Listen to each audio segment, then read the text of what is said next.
Welcome in to Pritchard Park once again. Last night we had USL W League action as RKC Third Coast took on Riverlight FC. That one ended early after a lightning delay, but we're back here today, Tuesday, June 4th, as RKC Third Coast plays host to Bavarian United SC, the first Wisconsin-based matchup of the season for either team in either league. We have this matchup again tomorrow in the W League away at Bavarian Soccer Park, but today we're at Pritchard Park for Bavarian United SC and your home side, RKC Third Coast. I'm Arnav Pokhrel. I'm joined by the man to my right, Ben Harrison. Ben, good to have you on. I mean, how excited are you? Big rivalry match today between RKC and Bavarian United.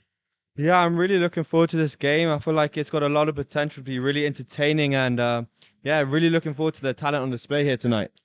For the starters, we're going to start with your home side. In net, it's Nick Diana. That's a change from last game as Daniel Rana moves to the bench after giving up 2 against St. Croix. Right back Mattia Bui, center back pairing. Nick Rogowski steps back into the lineup alongside Jaden Strumeyer, who returns to the lineup as well after being benched for the St. Croix game. On the left side, Rowan Capella steps in.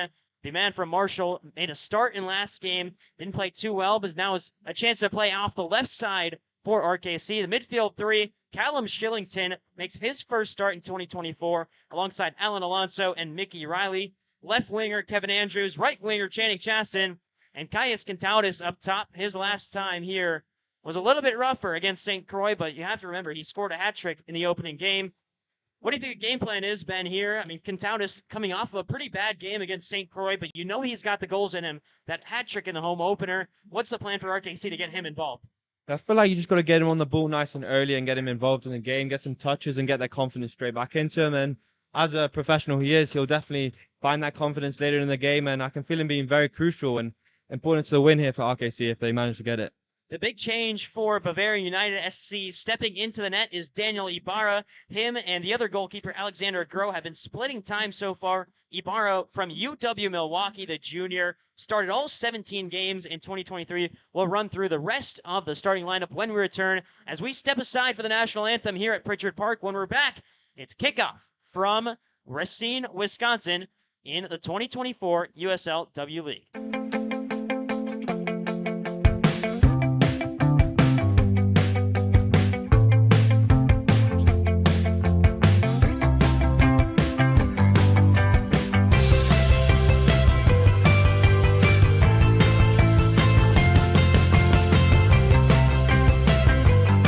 Located in southeast Wisconsin, come discover Racine County.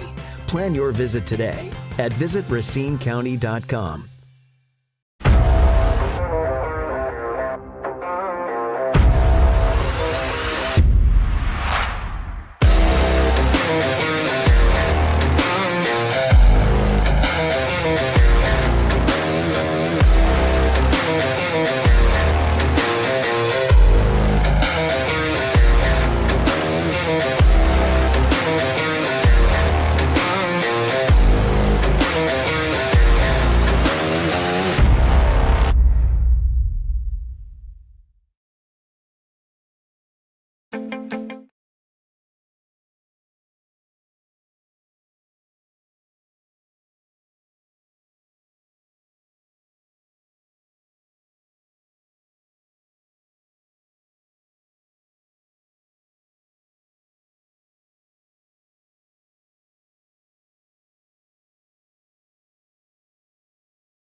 Back at Pritchard Park as we get set for kickoff between RKC Third Coast and the visiting side, Bavarian United SC. Let's run down this Bavarian lineup in net. We've got Daniel Ibarra. We mentioned him in the pregame. A left back of Medina, Raul Medina from University of UWM, was a team captain in 2023 as well. Center back is Yuri Aoki, and right center back is Amir Abdullah, a midfield 2 of a holding Seth Stewart alongside David Cox, and attacking 2 of Menendez and Kumakawa. On the right, we've got Bienvenu Junga. Left side, Kareem Pear. And up top, it's Zach Holt, who has 2 appearances so far, 40 minutes played on the season, has scored twice. So he's averaging a goal every 20 minutes he plays. How do you stop that attack? I mean, even not just Holt, you've got Kareem Pear, you've got Bienvenu Junga. How do you stop that attack of Bavarian United SC?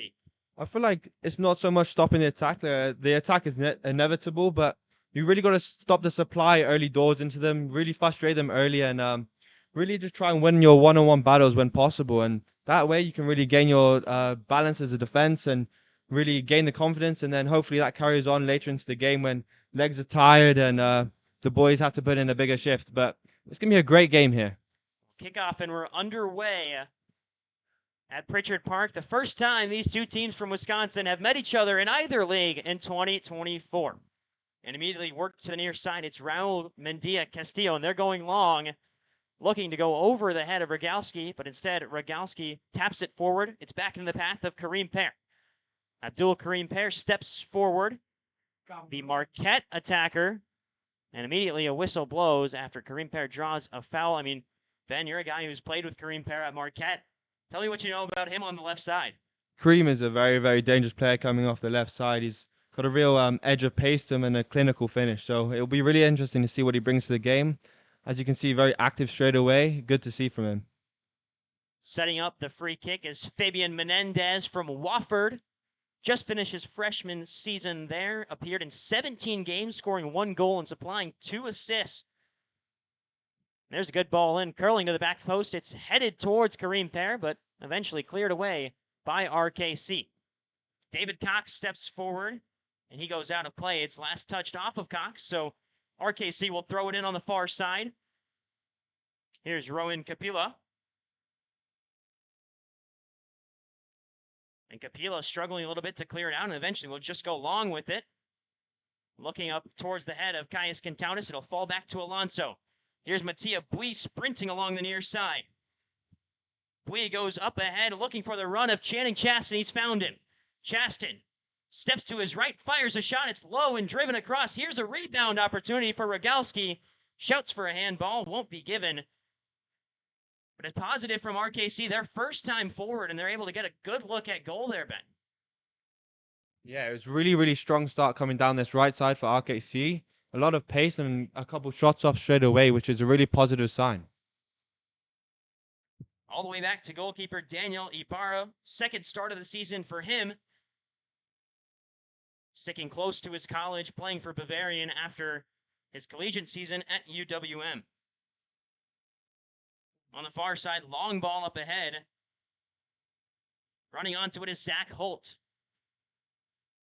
Mention Holt as a guy who's scored every 20 minutes he's played. He's got 2 goals in 40 minutes played this season. His last one coming in the most recent game that Bavarian United played against Thunder Bay. A 4-2 loss, their first loss of the season in Thunder Bay. As that one goes along, Mattia Bui will watch it leave the field of play.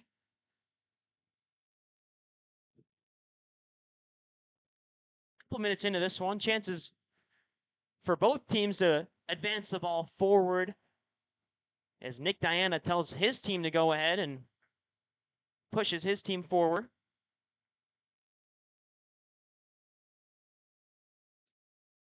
Everyone kind of gathering right around that midfield line. Diana will go long, looking for Mickey Riley. Riley gets a flick forward. Cleared away by Amir Abdullah as Strumeyer's racing back to it. He heads it back, looking for Diana, and shielded out of play. It'll go out for a corner. A little miscommunication there between Strumeyer and Diana. I think Strumeyer had touched it before, so Diana couldn't get to it and use his hands to pick it up, so instead he just watches it go out of play. Yeah, it was good to see Diana take the nice and safe option there early in the game. Wouldn't want to make a mistake. It's a corner. St. Croix last game scored off of a corner, as this one's away off the bar. It's in! Diana colliding with his defense, and that one sneaks past him and into the back of the net. It's 1-0 Bavarian.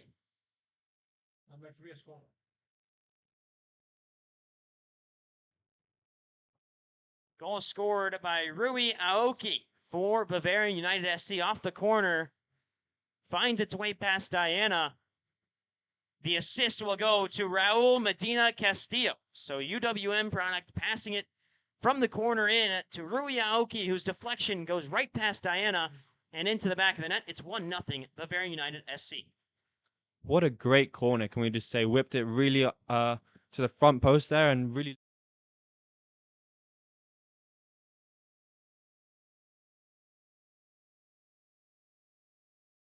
quite unheard of in the USL 2 league. And especially with a team like RKC, who has yet to concede early on in this season. I mean, their first goal that they gave up against St. Croix was pretty early, but in the first 5 minutes is uncharacteristic from this team as they look to rebound from that 2-0 loss to St. Croix on Saturday. Pass it in the midfield. Mickey Riley runs onto it. Now to the near side in Medina Castillo. Long ball up ahead from Bavarian. And out of play on the near side. Mattia Bui will throw it in.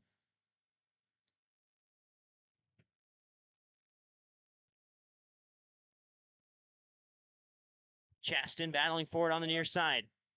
Karim Per will hold on to it. Cox lets it fly, and Rowan Capilla misses out on it. There's Callum Shillington getting involved for the first time in the game. The St. Bonaventure freshman brings a little bit of physicality and size into this RKC team.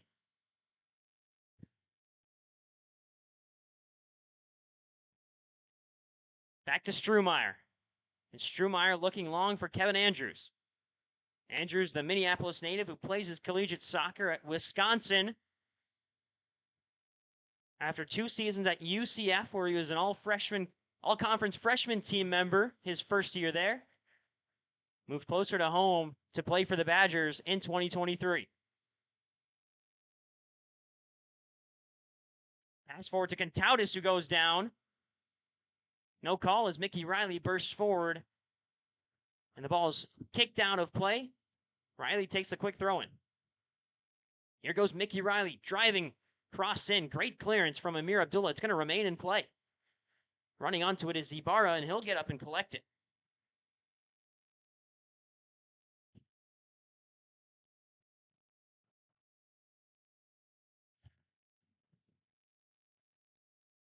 It's good to see RKC moving the ball out wide. As you can see, this Bavs only has a 3 centre-back defense. So really getting the ball out wide is going to be crucial for them as they can get the overload.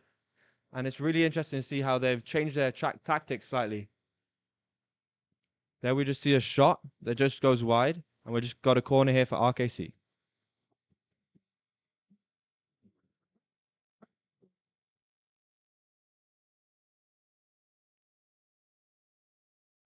Andrew goes over to take the corner. We can see RKC kind of gathering at the edge of the box, making it very difficult to mark them.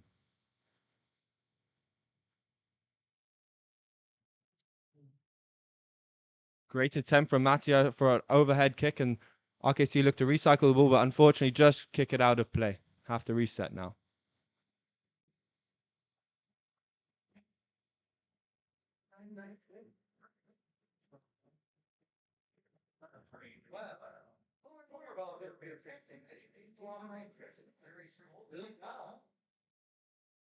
Rogalski taps it up ahead. Chaston runs onto it.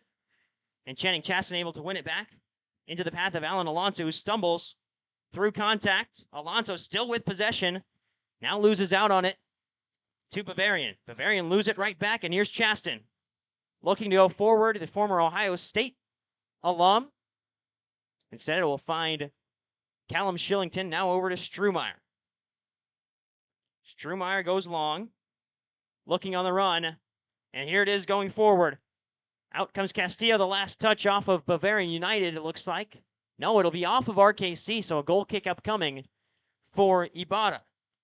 Well, that's a great run forward from Kevin Andrews. It's a great find from Jaden Strumeyer as well. It's good to see RKC really getting into the game now after conceding an early goal, and it looks like it's going to set up to be a very even match, and it will just be a small margins to see who comes out on top here.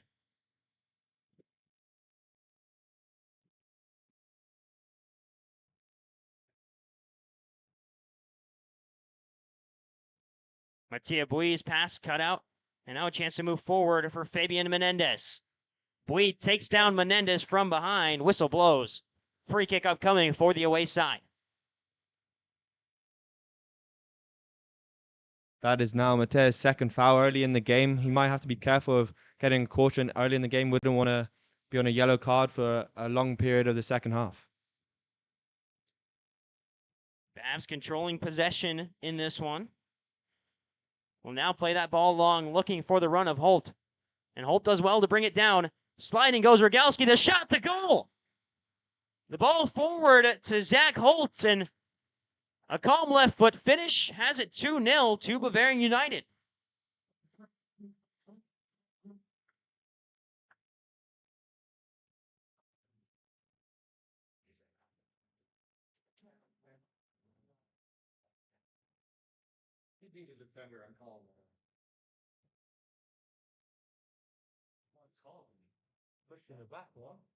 So Holt keeps up his goal-scoring streak and now has played 50 minutes and scored 3 goals for Bavarian United.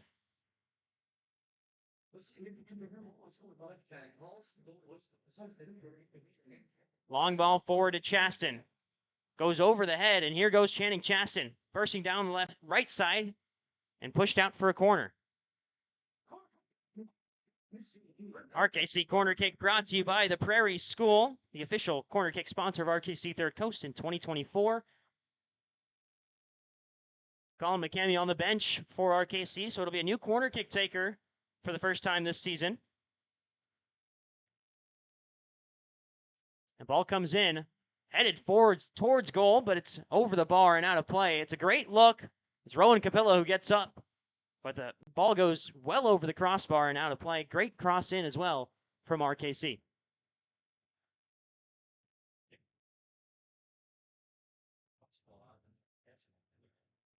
You can see how RKC have adjusted their press now to almost press with 4 players to overmatch the Bavarians 3-back. So it's a really interesting change as they start to chase the game early on. Down by 2, just 10 minutes into this one, as Mickey Riley wins possession back, but then loses out on it. Now worked out to Kareem Pear on the near side. Here's Kareem Pear of Marquette, looking to get past Mattia Bui. He can't. And now Mickey Riley steps into the midfield. Finds a pass up to Caius Cantaunis, who's pushed in the back. And Cantaunis unhappy about a no call there, but Alonso goes sliding in. Out to Chaston. And Channing Chaston holds on to the ball. All the way back to Rogalski, and now all the way back to Nick Diana. Back to Rogalski, the Lewis University man who played over 1,600 minutes for his collegiate team this season. Looks up ahead to Chaston, now Alonso. Alonso with space on the outside. He'll find Rowan Capilla. Capilla's pass hits off of Junga and out of play for a throw-in for the home side. Capilla goes short to Shillington. Callum Shillington playing extended minutes in that St. Croix game and now has been handed the start against Bavarian United. Rogalski and Shillington. Now Rogalski down to Mattia Bui. Rogalski pressured, deflected by Kareem Pear. Shillington forced to recover as Rogalski, there's a shot from distance saved by Nick Diana. Ball still active. Junga defended by Mickey Riley, and eventually Rowan Capilla does well to pull away from that one. Ball forward to Chaston. And Bavarian United does well to hold on to it. That save by Nick Diana brought to you by Camp Shutout, the official safe sponsor of RKC Third Coast in 2024.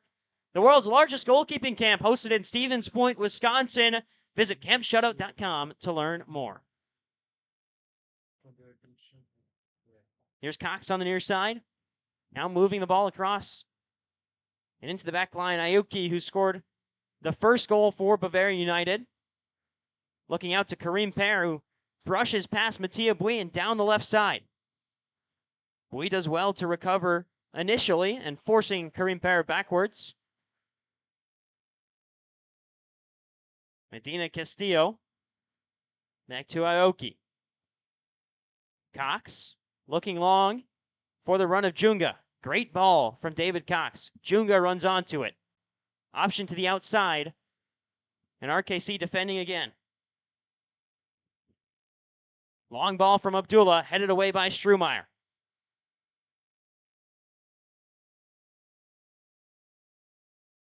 Now the ball goes all the way back to Aoki and into the midfield. Daiki Kumakawa. Shouldered forward by Andrews. Flicked up by Kantautis. Cleared away by Bavarian. Bouncing over the head of Rogalski. Mattia Bui now will have to clear it forward. Last touch off of Karim Pere.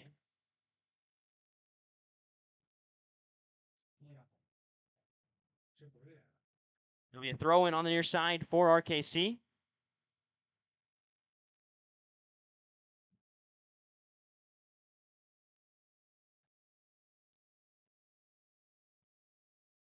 Mattia Bui throws it in, looking long for Kantautis. Aoki clears it away.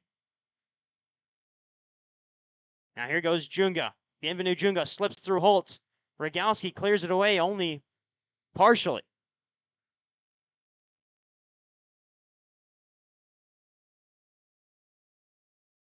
Turn in the midfield from Seth Stewart, the Indiana midfielder. But his pass goes right to Mickey Riley and eventually cleared out by RKC again. Well, down by 2 early doors in this one, Ben. How does RKC respond?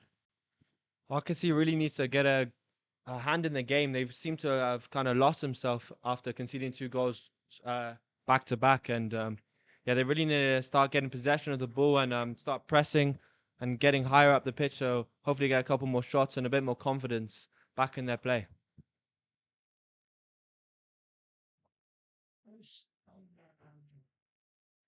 There's a whistle, and Mattia Bui shaking hands with a Bavarian defender. Kick went high from Mattia Bui, but no card given. It is a free kick, and Karim Pere will stand over it for Bavarian.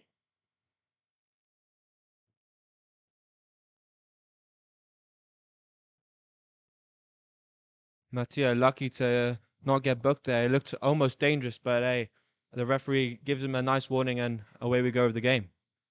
Here's Pere, the free kick. Going back post, it's flicked towards goal. Junga running onto it. And now Andrews. There goes Kevin Andrews with speed. Had Chaston in front of him. The pass cut out by Bavarian United.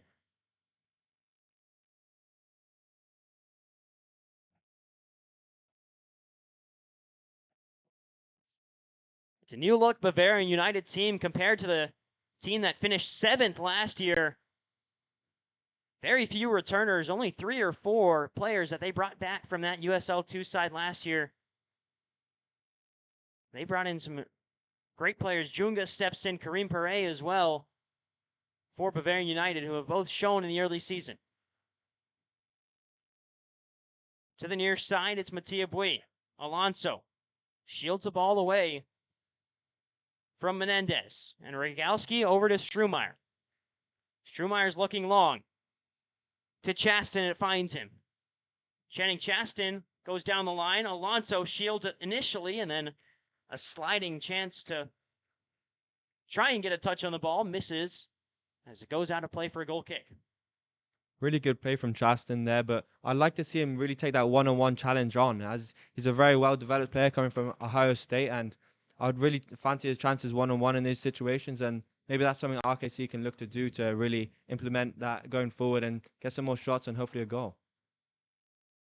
High press from RKC almost paid off there, and now it does as Capilla steps in, and Alonso can bring the ball down in the attacking third.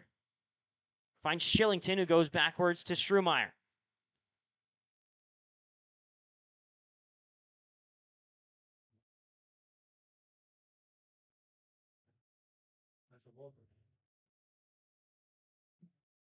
Long ball forward.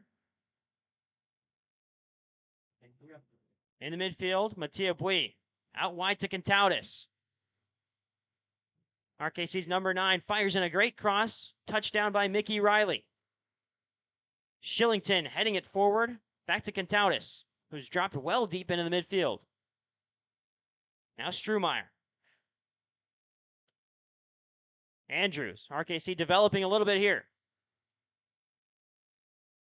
Cross intended for, it looked like Channing Chaston on the far side, as Alonso able to get a foot up and halt the ball's progress initially.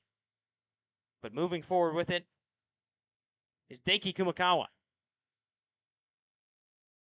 Good back to front play, and Rogalski recovers for RKC. Back to Diana. Diana now to the near side, and Mattia Bui. Bui steps into his left and plays it across to Strumeyer.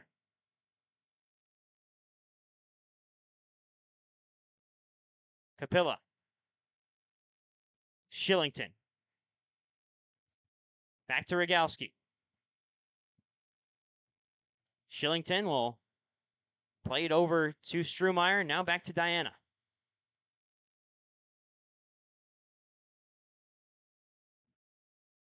Diana finds Alonso in the midfield. And there's a good curling ball from Alonso looking for Chaston. Defended well by Raul Medina Castello.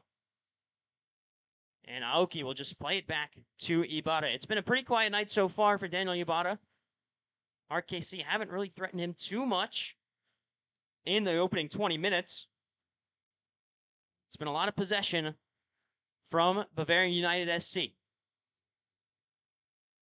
2-0-1 on the season, Bavarian United. A 4-1 victory against Rochester, followed up by a 4-2 loss against Thunder Bay. They started the season with a 1-0 win. A late goal from Seth Stewart to win a game against Minneapolis City, as here's Jade Strumeyer, the UNCW graduate, wearing the captain's armband for the first time this season for RKC. Back to Diana, who goes to Strumeyer again. Strumeyer into Shillington. And eventually Diana will receive. Diana goes long. Finds Capilla. Back to Strumeyer. Now Strumeyer steps into the midfield looking for Kevin Andrews. Turned over, and Kareem Pear, the intended target. A great ball across.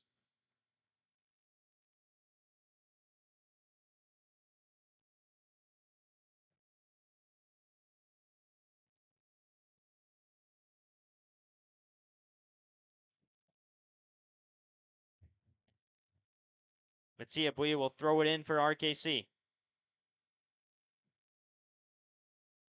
All the way back to Aoki for Bavarian United.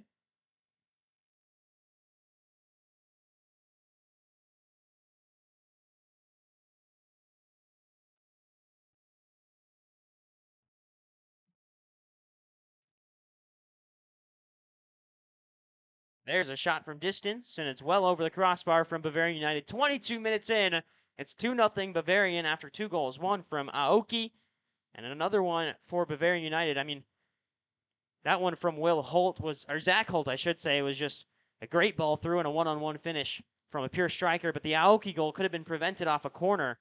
As here's the press again. Diana rolls it to Shillington. Callum Shillington loses possession. Kareem Pear with some space. Plays it out wide. Diana comes rushing out. Good save from Nick Diana. That save brought to you by Camp Shutout, the official save sponsor of RKC Third Coast in 2024.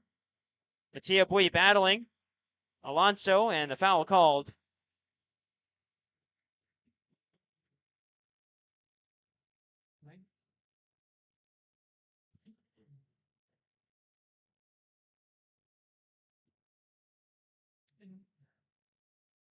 Really interesting to see Bavarians playing this box midfield, really overloading the midfield of the 2 attacking mids and the 2 defensive mids, with David Cox running the show in the midfield, pulling the strings. However, RKC have really developed into this game, and Mattia seems to be finding a lot of success down this wing and really stepping up to the challenge he's facing against Kareem. Here goes Chaston, stepping forward, crossfired in. Alonso can have a shot, curling in, headed up by Bavarian. That was an opportunity for Alan Alonso.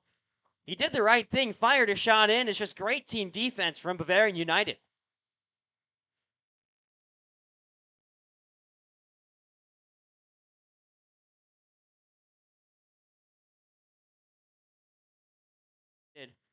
The chances are there for RKC. It's just like that St. Croix game on Saturday.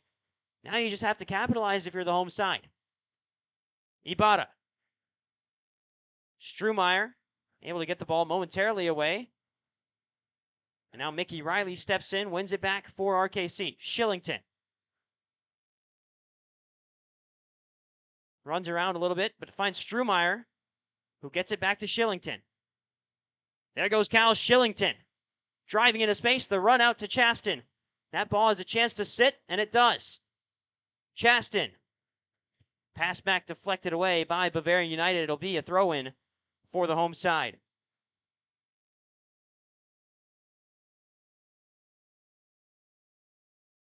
Great drive from Chillington, straight through the middle of the Bavs midfield. Even though they're overloaded, it's great to see him taking that step and really taking leadership here. To throw in for Bavarian United, Karim Pear trying to get it past Mattia Bui, but he doesn't, and Bui does well to win possession back for RKC. Early throw into Mickey Riley. Looking up ahead to Chaston again. Alonso. Through contact finds Strumeyer. Now to the near side, Rogalski. Going long, looking for Chaston. Alonso wins it back again in the midfield. Sliding challenge. Can't find Shillington, and now a chance to counter for Bavarian United. Great ball through, looking for Bienvenu Junga, but Rowan Capilla there gets that first touch for RKC.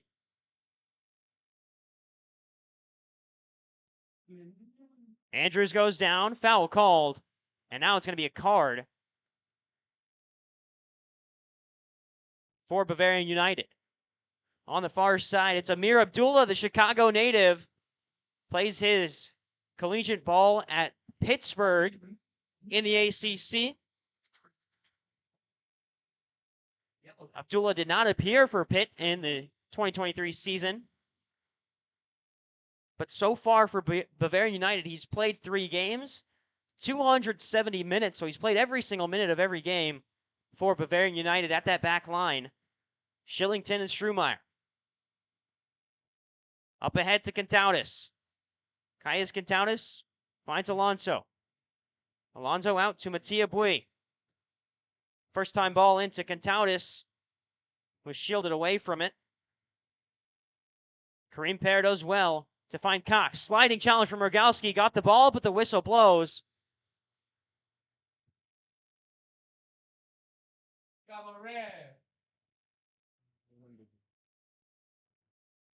Now a congregation as the sliding challenge from Rogalski on Cox results in a foul.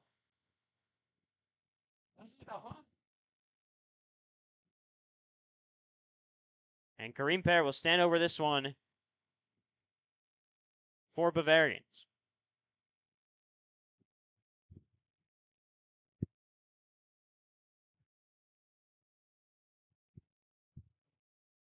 He'll leave it for Medina Castillo. Curling ball in. Flicked forward. The offside flag is up on the far side against Bavarian United. So we'll have a goal kick. Excuse me, a free kick for the RKC back line. It's taken quickly to Rogalski. To the near side now, Mattia Bui. Drives past Karim Pear. Great move from Mattia Bui. It'll find Alonso. Now up ahead to Cantautis. Moving forward to Rowan Capilla. Back to Cantautis. Andrews with it now. Drives down the left wing. Andrews has a cross blocked away. It'll be a throw-in for the home side. Andrew's going to love this matchup now, playing against the player on a yellow card already in the 28th minute, and he's a really skillful player, so if he can have him one-on-one, he can't really defend deep into the box and into his own half. Cross comes in. It's headed away by Bavarian United SC. The touch from Strumeyer's a little loose, but great recovery from Callum Shillington. Gets back, does his job as a defensive midfielder extremely well.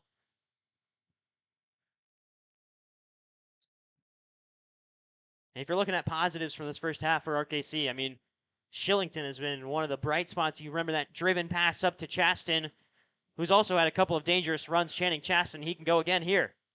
The ball up ahead to Channing Chaston. Running onto it is Ibarra. It's a great feed from Caius Contautas, just a little too strong on the ground, and Ibarra rolls immediately.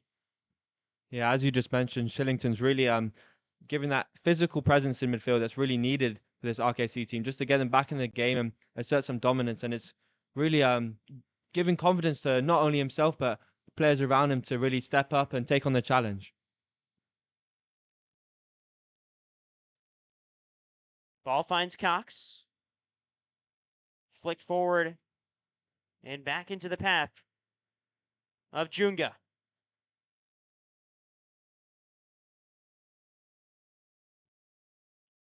Abdullah rolls it forward. Capilla able to clear it away and back into the trees behind Pritchard Park. It'll be a throw in for RKC.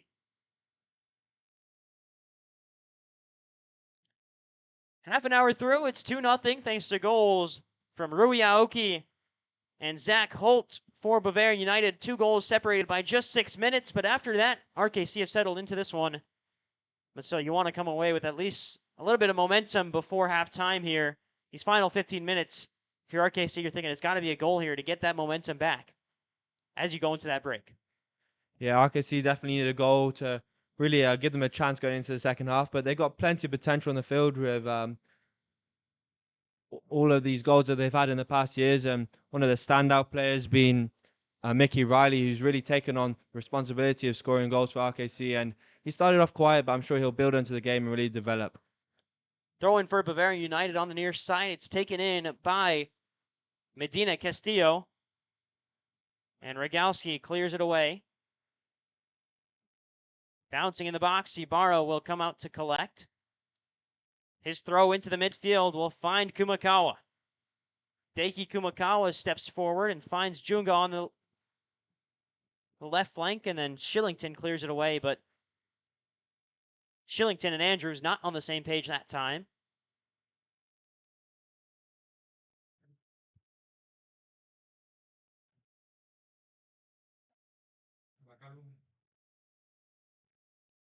Andrews on Amir Abdullah. Cuts to his left. Finds Alonso. There's a shot deflected away. It'll find Chaston. Chaston down the byline. Still with possession. Needs a cross. It's deflected away by Bavarian United and out of play. Well, it's better from RKC. You find Andrews, and eventually it works its way across to Chaston as the throw-in to Mattia Bui. We'll find Chaston. His return pass cut out by Karim Pere. Mickey Riley does well to win it back, and then he's brought down. Play continues. Alonso chasing. And there's a late whistle on Alonso after he brought down Karim Pere right before the halfway line.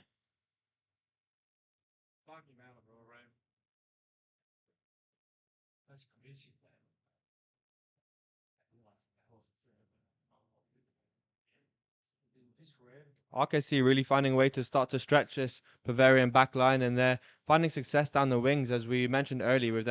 With only 3 of them in the back, there's a lot of opportunity to play one-on-one and in behind. Ball's going to roll all the way out of play on the goal side of Nick Diana for a goal kick. And Diana will aim to take it quickly and does to Rogalski. To the near side, Mattia Bui plays it back to Rogalski. It's a poor touch, but he'll keep it in the field of play. And now just go long, looking for Chaston.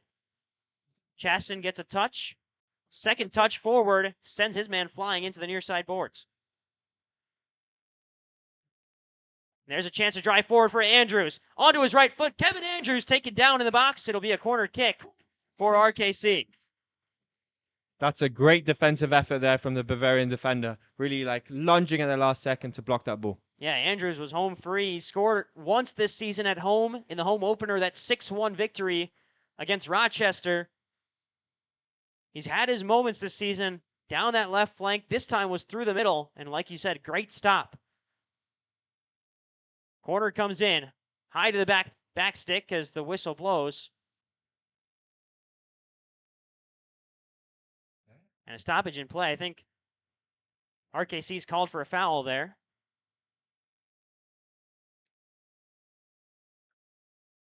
Either way, we'll have a goal kick for Bavarian United.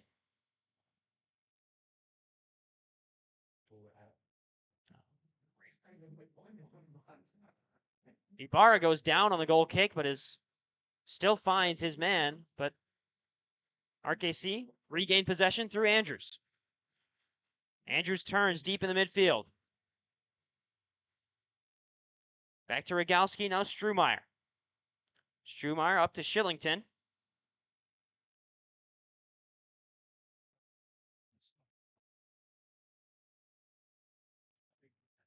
Jaden Strumeyer settles.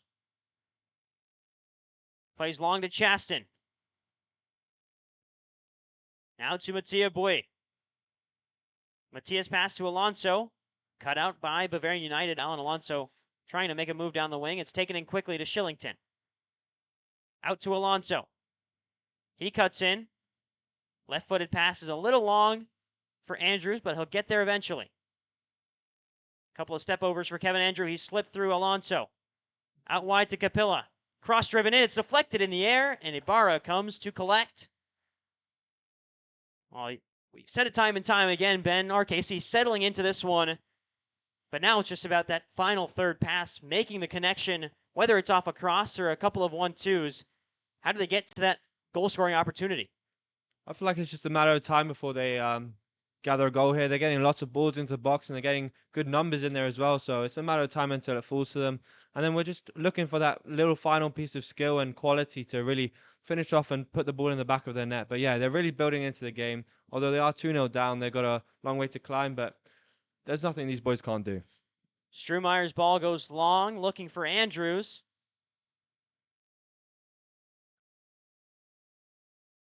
Kicked out of play. Last touch off of RKC. It'll be a throw-in for Bavarian.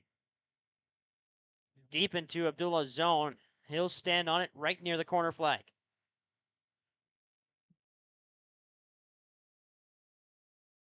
Abdullah clears it away high into the air. Rising up above everyone is Mattia Bui. It finds Mickey Riley, who goes down. No whistle. Play continues. 3-on-3 the other way. Junga. Stutter step to look to get past Strumeyer, and there's some great defense from Jaden Strumeyer. Forces a corner, but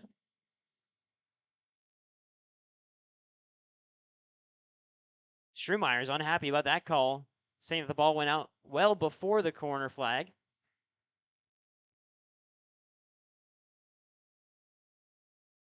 Interesting here from the Bavarians, leaving it 2v2 on the counter-attack here. Gives a great opportunity for RKC to counter. And you'll see Chaston enter your screen on the right. So right as you mentioned that, Chaston gets back and will stand right at the top of the box for RKC. Now it's just Kevin Andrews up there alone. But first you got to defend the corner. They've already scored once in the 3rd minute from Aoki. This one driven low, cleared away. Diana's on the ground. Alonso gets it away eventually. Chaston's running onto it. Stewart, arcing pass to the near side, and now he recollects. Ball finds Kumakawa. Daiki Kumakawa, and now eventually back to Rui Aoki. Aoki again. Looks long. Rowan Capilla takes his man down, and immediately that's going to be a card as Capilla went flying in with his knee.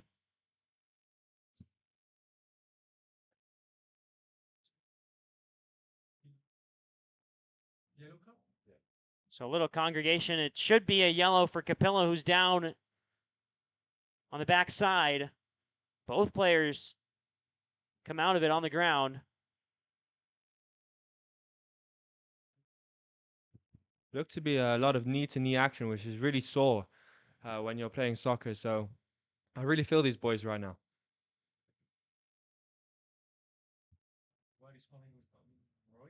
So 38 minutes into this one, now 39 minutes into this one. Capilla making contact with a Bavarian United winger as he went to clear a ball. Capilla is shown yellow. Referee still discussing the play.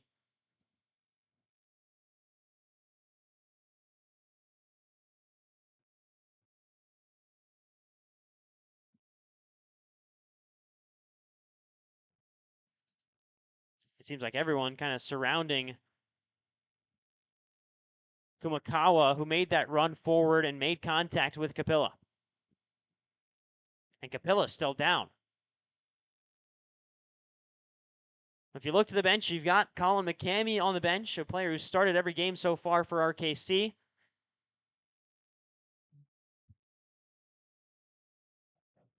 If you put him in, maybe you can move a couple of the versatile pieces around. Rogalski can play on the left or the right as an outside back as well as a center back. Shillington, as right now playing as the defensive midfielder, can move back into the back line.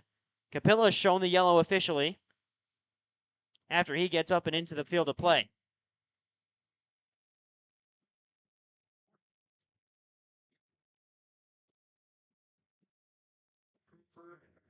After the set piece, RKC has 5 minutes to really push in the final 5 minutes, including extra time, to really try and get a goal back and make this more of a challenge for Bavarians to make the second half more interesting and hopefully come out on top. They always say 2-0 is the most dangerous lead in this sport, but RKC have settled into this one. Now it's just, like we mentioned, been finding that final pass in the final third. Andrews has made a good few runs. Chasten's made a couple of good runs as well. First, you got to defend this free kick from Bavarian United. Players in the box for the away side. As this one's driven in and over the bar, it hits off the football goalposts and out of play. 42nd minute, RKC looking to move with some pace. As goal kick taken quickly to Strumeyer. Mickey Riley turns back to Strumeyer. Shillington can turn and drive forward. Shillington to Alonso, who's backing up on the ball. And now Cox can drive forward. Pass into Holt. Strumeyer defends well initially. Second chance deflected and in.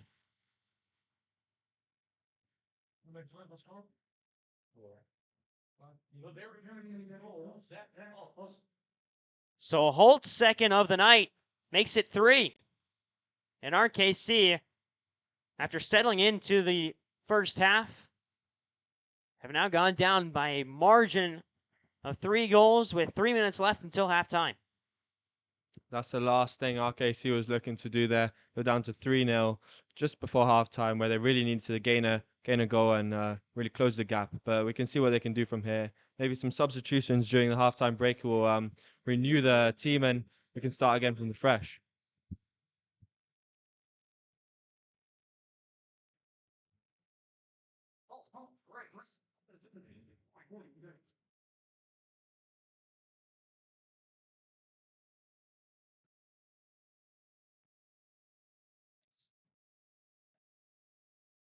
So both of Holt's goals unassisted,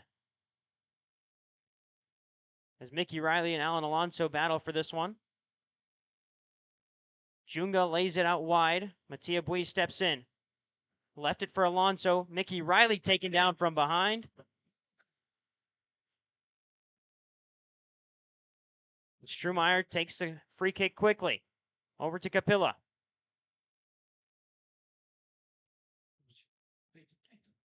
Andrews driving, rolls across in, deflected and cleared away.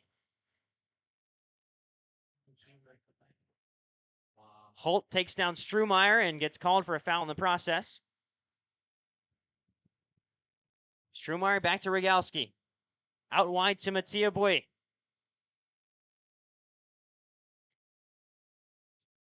Contautis can't find an outlet.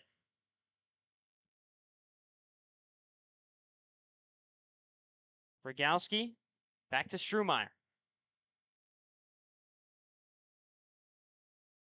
Now Strumeyer again. Up into Andrews, who's dropped deep. Plays out to Mickey Riley.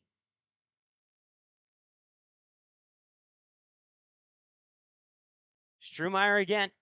Rogalski near side, 45th minute of play. Here's Mattia Bui. Cuts inside. Bui still driving. Now eventually finds an outlet pass out to Mickey Riley. Riley out to Shillington. Into Alonso.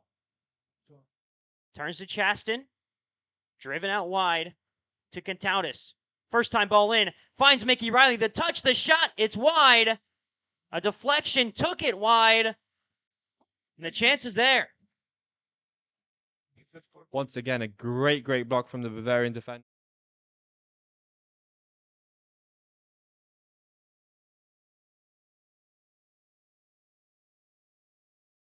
So that gave Mickey Riley the opportunity. And with 2 minutes of stoppage time in half number one, this is a corner near post, headed strongly and out of play. It'll be a goal kick. Strumeyer was running onto that one late. And that one was a bullet of a header. Just couldn't find the target. We're into 2 minutes of stoppage time here at Pritchard Park. It's 3-0 Bavarian United thanks to 2 goals from Zach Holt, and a goal in the 4th minute from Rui Aoki. And Ibarra stands over this one in extra time. Goal kick taken long. Cleared out of play. It's last touched off of RKC.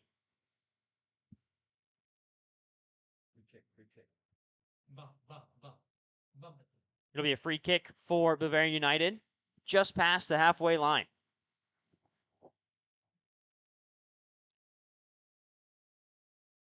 Parade touches past Mattia Bui. Alonso recovering. Forces it back. Medina Castillo finds it. Driven shot well wide of Diana in net. Stewart had an opportunity, a good look for the man from Indiana, a redshirt freshman who in 2022 appeared in 6 matches for the Hoosiers.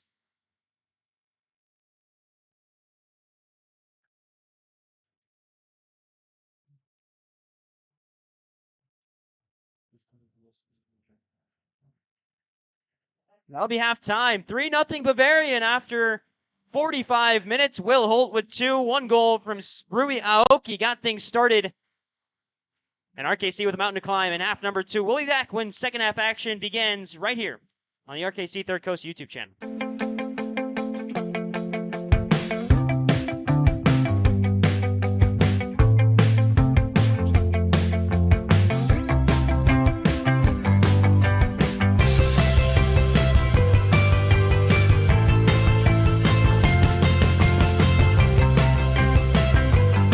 Located in southeast Wisconsin, come discover Racine County.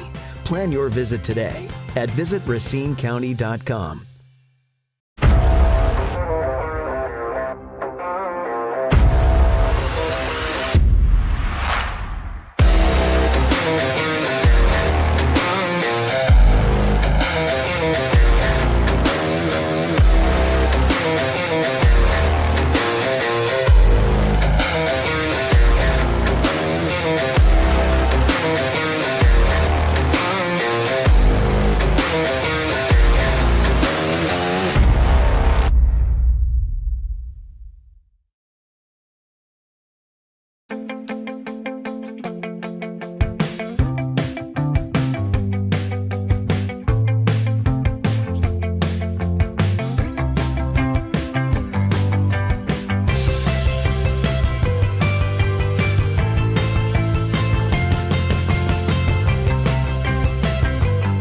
Located in southeast Wisconsin, come discover Racine County.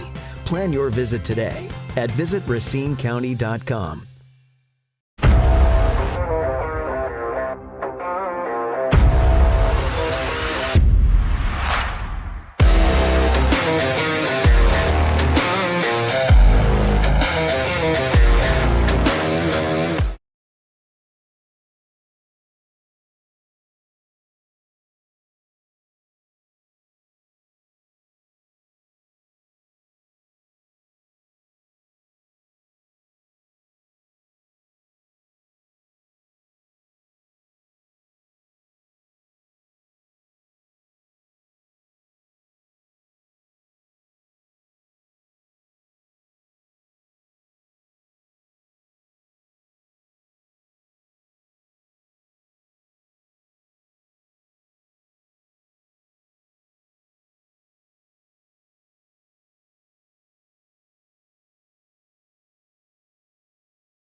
Back underway in half number 2. A couple of halftime subs that we're going to work our way through. Once again, I'm Arnav Pokhrel, joined alongside Ben Harrison, as Ibarra has his kick curling out of play, and Pere will just kind of leave it be to his side.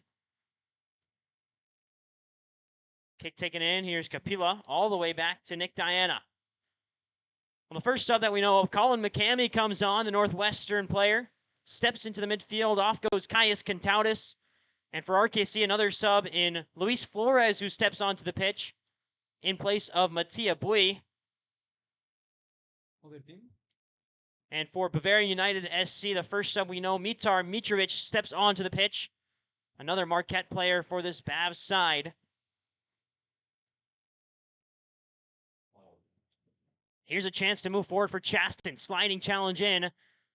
Players down for Bavarian United, but RKC still move forward. Now it's out of play. So Mitar Mitrovic on for Bavarian United. Also on for the visitors, Nathaniel Isam. He's on in place of Bienvenu Junga, number 9.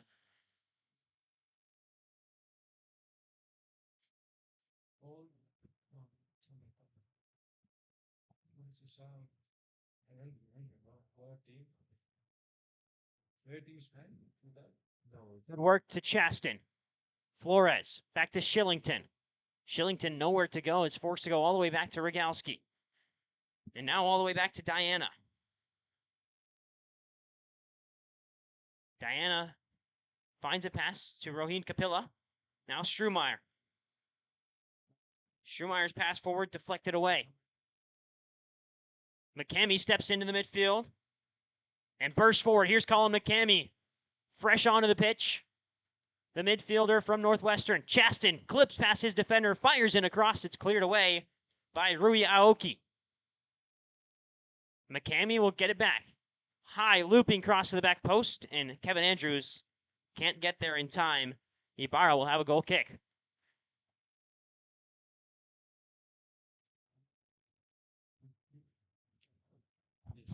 Is your boy on? Stewart? Is he on it soon?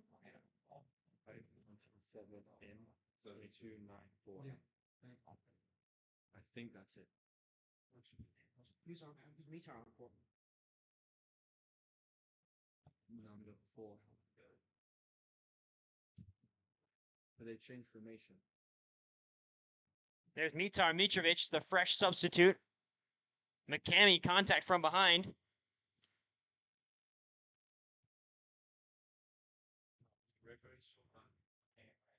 Interesting lineup coming out from Bavarians here with dropping Cox into the back line as he originally ran the midfield and dropping Mitar Mitrovic into the midfield. It's he's been a starter in all of their other games, so it's interesting to see what else he brings to the table here.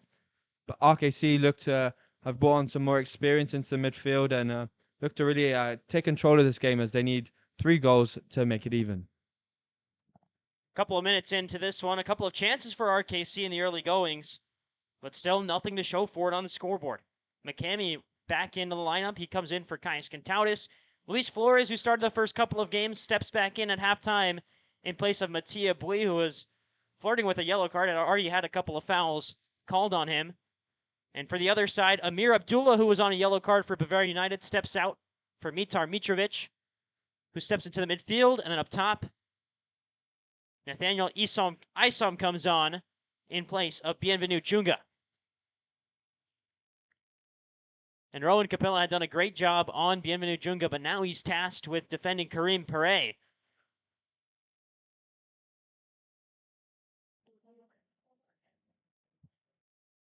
Throw in, headed away by McCamey. Now Capella steps in, his header out of play for another Bavarian United throw in on the near side. Interesting move from the Bavarians coaching team to move Karim over to the right side to take on the yellow carded RKC left back, sorry. This one flashed out wide to Isam. There goes Nathaniel Isam down the left side. Luis Flores standing tackle, great move from the future UW Parkside defender.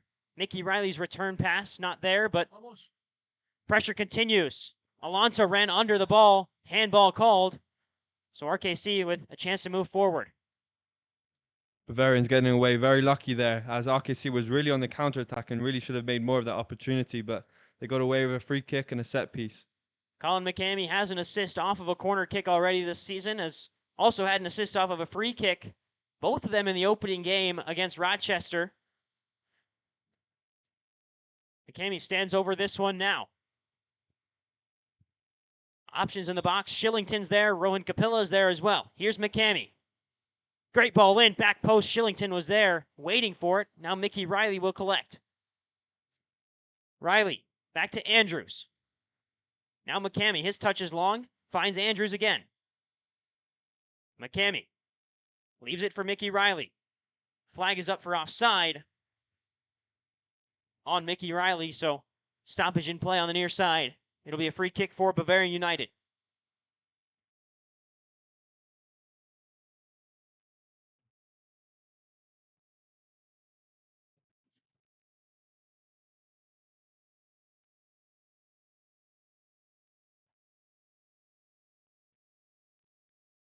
RKC once again adopting that four-man press to really put the pressure onto Bavarians here, and it seems to work as they pick up the ball here deep into their own half.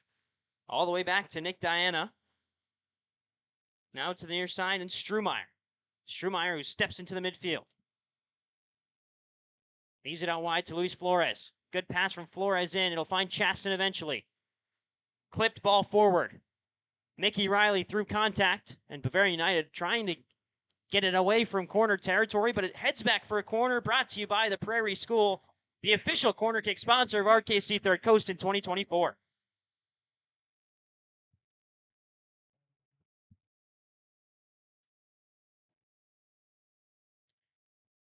Cammy's back on the pitch. He's back to take this corner. High arcing opportunity, back post. Mickey Riley heads it directly into the ground and out of play. Excuse me, that's another great opportunity that goes to waste. You have an opportunity at the back post, and instead of heading it back across, it goes down into the ground. But RKC's there. I feel like we're a broken record here, Ben, just repeating the same thing. They're there. They've got the chances. Now it's about putting it away.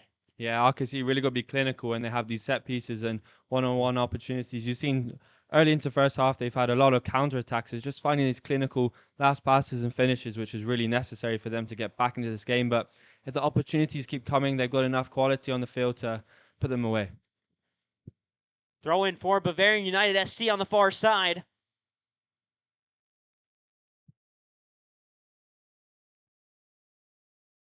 Clipped forward. Alonso stands over it. Battling through some contact. Will eventually find Luis Flores. All the way back to Rogalski, who's got Strumeyer and Diana next to him. And eventually it does find its way to the near side and Strumeyer. Strumeyer's long pass up ahead. Curling ball. Cleared away. It's an opportunity to run onto it. And Ibarra, close to that box, is able to get his hands on it and remain in the box, as there's a ball chested down well by Zach Holt. Runner and Kareem Pere.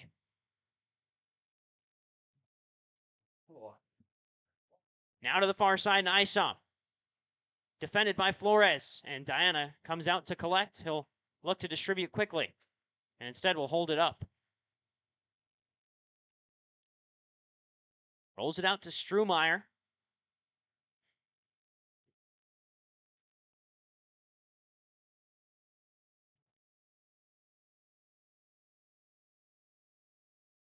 Chaston shrugs his man off.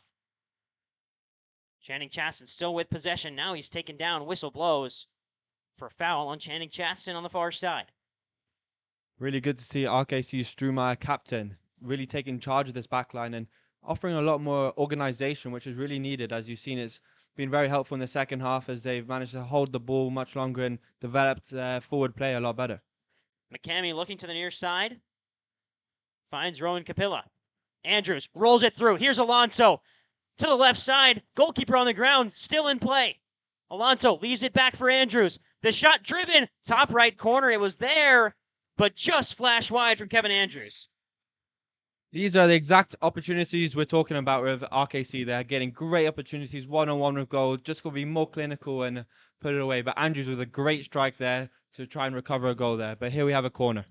Colin McCamey stands over this one. You're feeling it now if you're RKC. The opportunities are there. Curling ball in, and it's comfortable for Ibarra. Well, with momentum shifting RKC's way, you've got to get one soon if you're the home side. Rogalski will have to give chase. We'll play it back to Diana. Karim Pere was pressing hard, but then eventually backed off. And Bavarian United shifting a little bit more defensive in this second half. No surprise, you're up by 3. You might as well try and preserve that lead. Here's Rogalski. Over to Flores. Back to Strumeyer. Strumeyer's got the run of Capilla if he can find him. Instead, Rogalski will work down the line. Back to Strumeyer again. Jaden Strumeyer has a left back in Rowan Capilla who's playing well up the park, and Diana looks to get to him now. Capilla flicks it on. It's a good-looking ball, but it's out to Ibarra. Kevin Andrews made a great late run there. Just couldn't find that connection between Capilla and Kevin Andrews.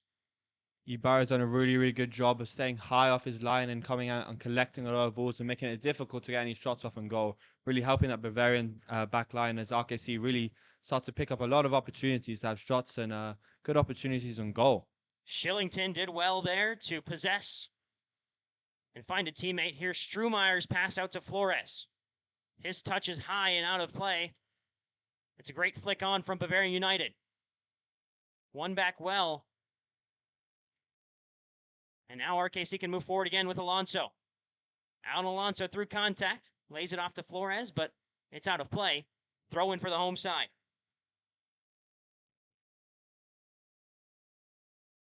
One back by Bavarian United and eventually controlled by RKC. There's a ball roll and a chance to break through into the midfield. Outside of the foot pass. Chaston wins it back. A chance for the counter. Numbers in the box. Channing Chaston fires a shot. It's blocked away. And Chaston, who crosses when he had an opportunity to shoot early in the first half. This time, he shoots it when he has the cross. We can see Mickey Riley quite frustrated there. He didn't get the ball as he was clean through on goal, but hey, maybe he didn't quite see him just over that big Bavarian's defender. But Chaston, who's been a bright spot in this RKC offense, just one wrong move on the far side with Numbers flying towards the box. There's a driven ball. Capilla out to collect. Great defense from him to shield the ball out of play and not make contact on it on the near side. Here's Shillington. Across to Rogalski. Long ball up ahead. Alonso's running on it. Shot saved by Ibarra out of play. The chances are coming for RKC.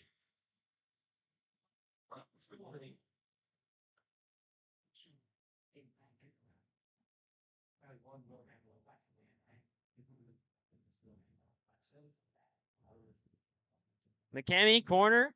Opportunity to go short. Instead, we'll watch it go by and we'll look to go along with it. Needs a better ball than last time. McCamey curled in. Again, Ibarra out to collect. That's twice now where McCamey has just fired it to Ibarra in net. And there's a poor clearance away from Luis Flores. McCanny usually so much quality coming from McCanny from set pieces, but really unusual to see him making 2 mistakes there in a row. Karim Pere will leave it half an hour down. And this one's still 3-0 Bavarian United SC. Now it's Kumakawa who will take this throw in for Bavarians. Shillington applies pressure.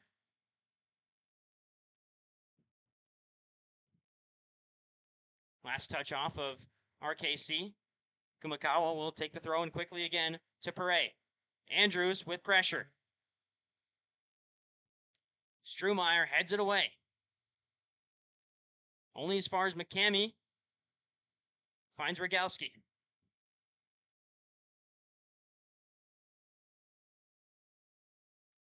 Back to the far side with Rogalski. Strumeyer. Strumeyer looking long for Chaston. Arcing ball out. And Ibarra is just going to watch it. try and shield it out of play, and he does successfully. Great work from Ibarra to shield that ball out of play. It'll be a goal kick for the Bavarian United goalkeeper.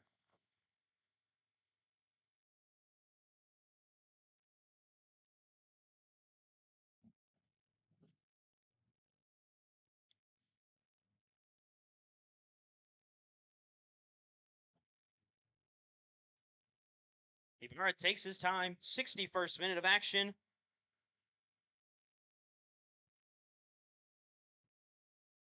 Now the press coming from RKC. Chaston applying pressure on the left side. He does well to force a throw in for Bavarian United. You can hear Jaden Strumeier's voice all the way up here, celebrating that, as RKC looked to pin Bavarian deep in their defensive zone.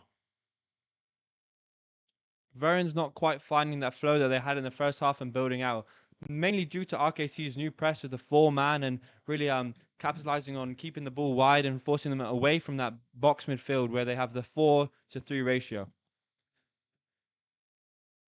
Last touch off of Kevin Andrews on the near side. Kumakawa will throw it in for the visitors, who hold a 3-goal lead.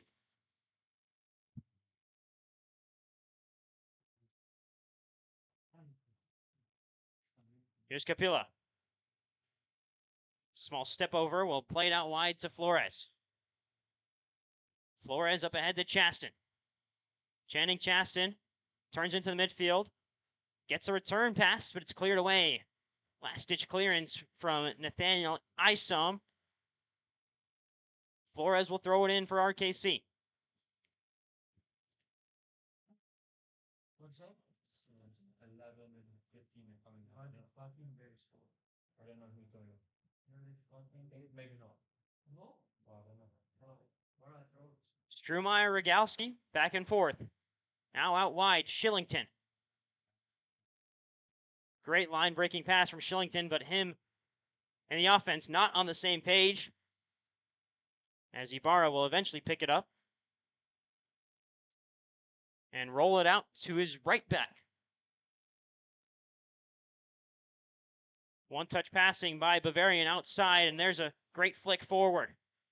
That ball's going to run out of play. Zach Holt was running on it, just ran out of room on the near side.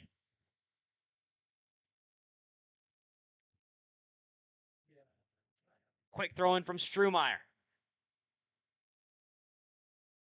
RKC still without Max Floriani in this one. The St. Louis University center back who led the team in minutes last year for RKC, has played a couple of times this season as Andrews is brought down in the back end. But they're without him today as he's down training with the Chicago Fire. As there's Rohin Capilla firing a ball towards Mickey Riley. Now Chaston. McCamey. Long ball out wide. Alonso drops it off. Andrews. Kevin Andrews onto his right foot. Now turns to his left. Clip ball in. Across the face of goal. Diving clearance from Bavarian United. Headed back, kept in play. Andrews, another chance for a delivery. This one headed away by Bavarian. Corner kick brought to you by the Prairie School, the official corner kick sponsor of RKC Third Coast in 2024. As here's Colin McCamey to step forward on the corner. Delivering with his left foot, an outswinger.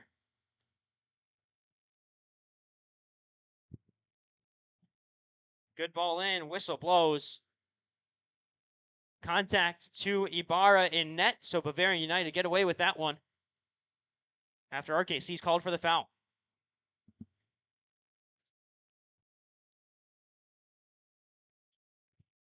And 15. 65th minute. More subs for Bavarian United SC as Marki Urojevic comes on for Bavarians, as well as Mitchell Dryden.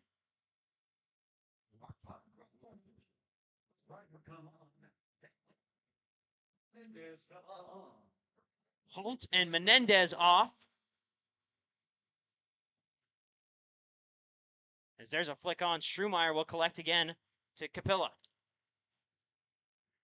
Now Andrews. Well, this referee is so bad. There's a stoppage as Andrews had the ball on the near side. Oh my God. Is it? No, he's canceling again. A storm. No way. Tsunami. Tsunami's coming. There is no way. Right. Down 3-0 in the 65th minute. There's a quick stoppage as we've got a lightning delay again.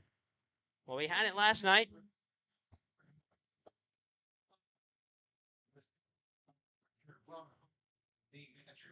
So we'll head to a lightning delay once again in the 65th minute. 3-0 the score for Bavarian United SC. 25 minutes for RKC to mount a comeback when action returns here at Pritchard Park.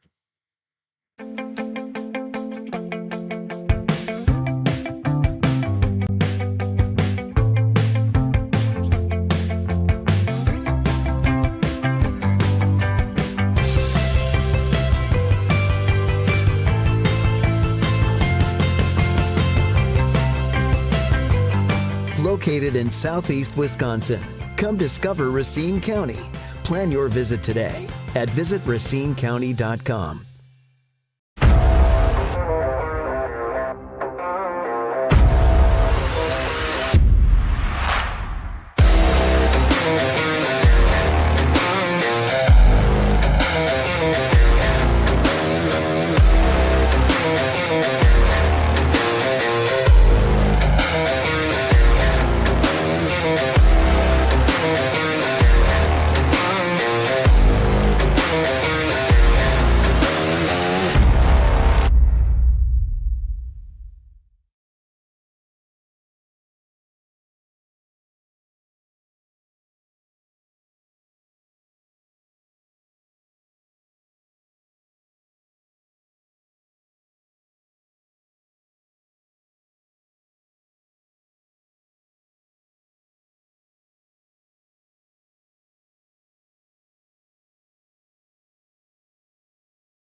Saturday as well. And then we get to the midweek. It was a 3-0 victory for St. Croix over Minneapolis City, a 4-1 victory for Bavarian over Rochester, and then tomorrow we've got our RKC Third Coast USL 2 men's home opener.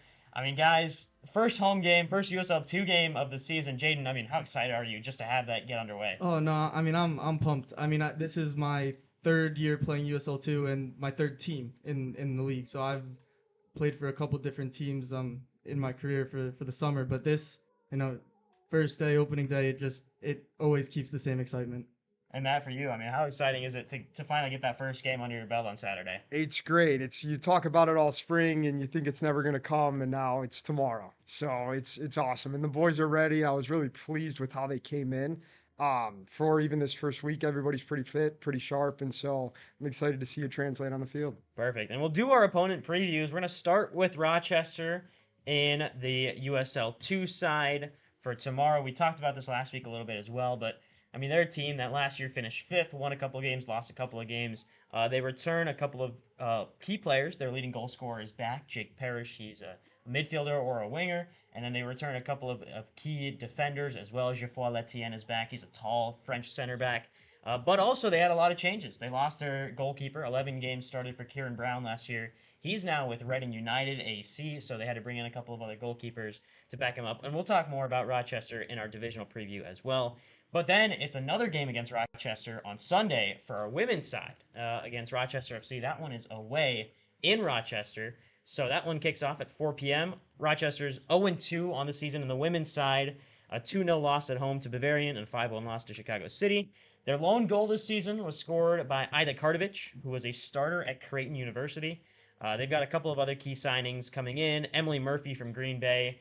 Putri Sazali comes in from Oakland University and the Singapore national team. They return Ana Ricarte Pacheco, who's their leading goal scorer, and Emma Knack, who is their goalkeeper. So a lot of returners, a lot of good new pieces for Rochester as they look for their first win of the season. They'll take on RKC on Sunday for the women's side. After tomorrow, we've got all a trip to Minneapolis in the midweek against Minneapolis City SC. City are currently 0-2 in USL 2 play, 1-0 loss away to Bavarian United, and 3-0 loss at home to St. Croix. And also, just recently announced that head coach Carl Craig has stepped down from his position at Minneapolis City. So we're awaiting a new head coach announcement from Minneapolis City. And then Thursday, we're going to stay in Minnesota for the women's team. They're going to play at Minnesota Aurora FC. They just won 8-0. They're a team that has never lost a regular season game, so very good for them. They scored 8 against Chicago Dutch Lions. And then next Saturday, we're back at home against St. Croix at 7 p.m. They lost their first game of the season against Rochester. They followed it up with a win against Minneapolis City. Guys, I mean, the schedule is now starting to pick up. I know we've got a busy June. Jaden, for you as a player, how do you manage those games where, it's like you play a game, you rest a couple, and you're back in action on Wednesday or in the midweek? Yeah, no. So Coach and I were talking about this right before the podcast started. It's almost similar to a college season. So, playing all the years that I have at UNCW, I've kind of familiarized myself with the way that this schedule kind of works, like the whole Tuesday, Saturday type deal. So having a schedule like this where the games, are quick and like keep coming up, it's important to just keep your body right, make sure obviously we're putting in good performances but doing the right things off the field too to make sure we're ready to go again for the next game. And then, Coach, for you, I mean, you look at the schedule. This is your first year coaching in USL 2? Yes. So you look at this schedule and, obviously it's mirroring a college schedule. You're playing pretty often. How do you manage? I mean, you got rest days you have to work in, but also you have to keep practicing to keep improving. Absolutely. And so it's like what Jaden said, it does mirror a little bit of a college schedule, which is nice because that's what I'm used to.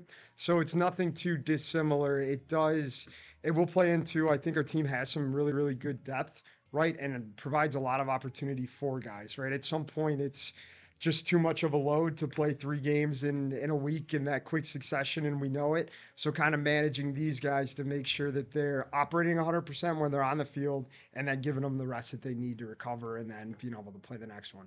All right, and before we send a break, Matt, I want to talk to you about the assistant coaches that you have beside you and TJ and Hayden. I mean, first off, tell us about how you know TJ, because I heard this story and it is it's way back in time, isn't it? It is. TJ might be upset I'm saying this, but TJ actually coached me when he was young, just out of college, when I played for internationals. So that was the first time that we met. We're both from the Cleveland area.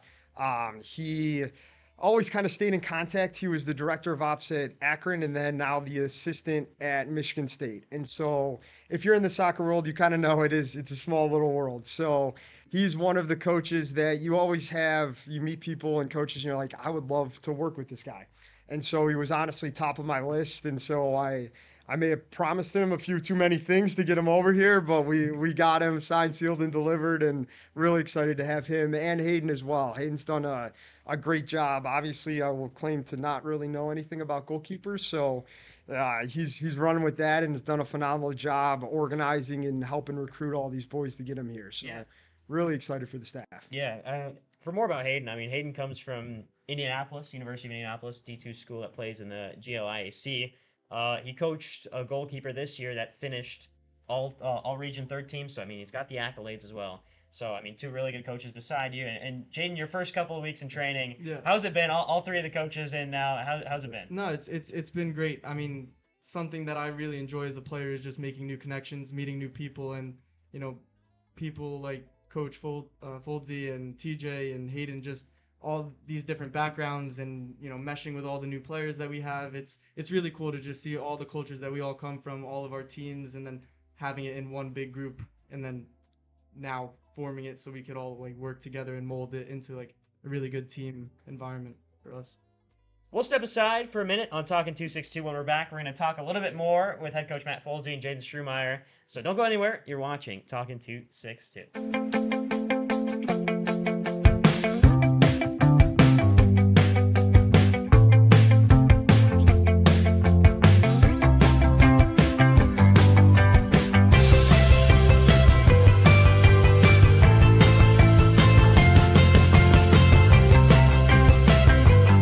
Located in southeast Wisconsin, come discover Racine County. Plan your visit today at visitracinecounty.com.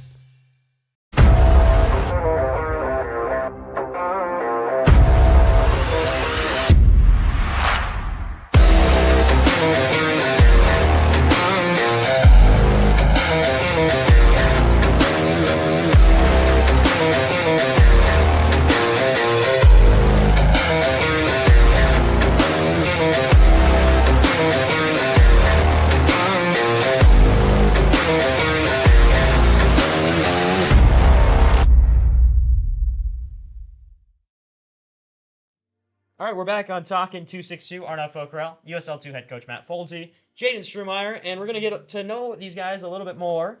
So, Matt, we're going to start with you because you got a little bit more years on us, I do. Unfortunately. Yes. Tell us about your soccer journey. How'd you get into coaching? But first off, how'd you get into playing? Yeah, that's what. Just always loved it. Always played as a little kid. My dad actually was a wrestler in high school and college, and a pretty good one. I hate to admit it. So played pretty much every sport as a youth, and then just kind of fell in love with the game when I was around like 10, 11, 12, right when you had to start kind of making decisions of you can't be on every team, you got to travel a little bit more.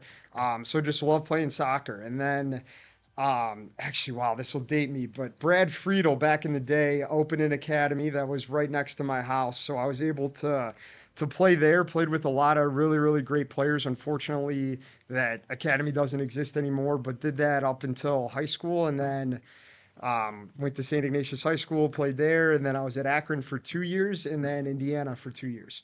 So a little bit of everything, and that's what I think is great for these guys too, especially if they're going to make the next step in their playing career. It's going to be a new environment. So anytime you can go into an environment and adapt and just be comfortable being a little bit uncomfortable is only going to help these guys as they grow.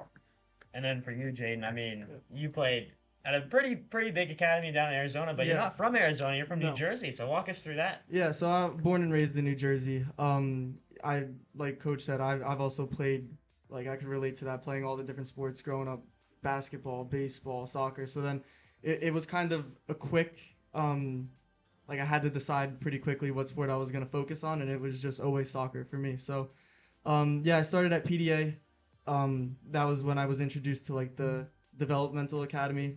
I know it doesn't exist anymore, so that really shows my age, I guess, too. But yeah, the DA, that's where I was introduced to it. Played on some really, really good teams at PDA, really good players that I still am in contact with, coaches as well.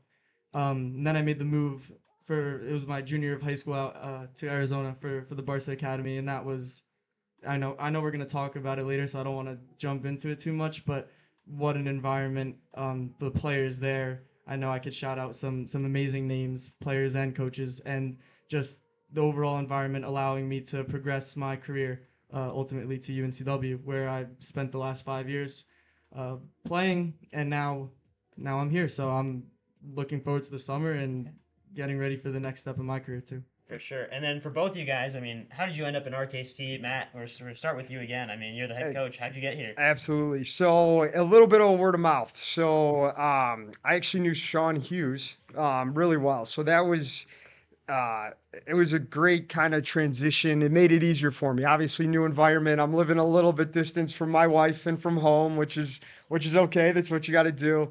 But Wayne reached out, and then just talking to him, I think to be honest, I'm like, you know what? I'll just have the call. I really wasn't. I'm like, it's a great opportunity. I'll explore it. Just from the logistics standpoint, I'm like, there's probably not a way I'm going to make this work. And then after talking to Wayne, I'm like, I'll talk to him for 10 minutes. Talk for like an hour and a half. Wayne likes to talk, as you guys know. But it was a great chat, and I'm like, he's doing it right. Like, he cares about the kids. He cares about his club. He's trying to create an environment that I believe in. And I'm like, you know what? This is a great opportunity. And so pretty much after that first call, I'm like, you know what? If I can make this work, I'm going to make it work. And now I'm here, so I'm excited. And Jaden, for you, I mean, you mentioned a couple years of USL2 experience. Yeah. Here for year number 3. What's that like? I am. So, yeah, I mean, finding RKC, I when it was time to, like, coming towards the summer and it was time for the USL2 season, I knew that I wanted to play. I just didn't know where. And from New Jersey, I always, like, had my eyes on FC Motown, and unfortunately, it just didn't work out this year. But, you know, fortunately for me, I ended up finding RKC. A reason for that was just I have my connections at PDA, the East Coast. You know, Barca was the West Coast, but I had nothing in, like, the Midwest, and I wanted to experience something new. So I was just looking through the teams, found RKC, did a little bit of research, got in touch with Hayden, learned more about the club, and then from there it was an easy decision for me. So I'm really happy to be here. You mentioned wanting to get to know the Midwest. Now that you've been here for a couple of weeks, what are your thoughts? He's never leaving. I don't know about He's that. never leaving. I don't know if I would go to say that, but it's definitely different. I don't know. Like, what can I shout out? Like, Quick Trip. Like, I just shout out Quick Trip. That's something new. And the cheese, like the cheese. I just had cheese curds for the first time. Oh, really? Well, yeah, it was an interesting experience. There you go. So yeah. Was it Culver's? No, well, I had them from Culver's before, but I had, like, the ones where, you know, I've been taught that they, like, squeak and stuff. You gotta leave them out, all that stuff. Yeah. So, like, There you go. I'm learning a little bit as we go.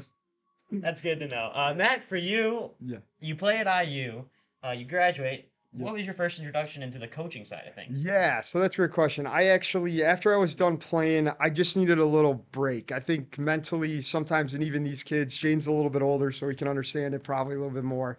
But you're so engulfed with it for your entire life. That's kind of all you're focusing on. Obviously, you're a student athlete, going to school, you're doing that bit as well. But I just needed a little break. So I ended up going to Boston, worked for Oracle, a tech sales company.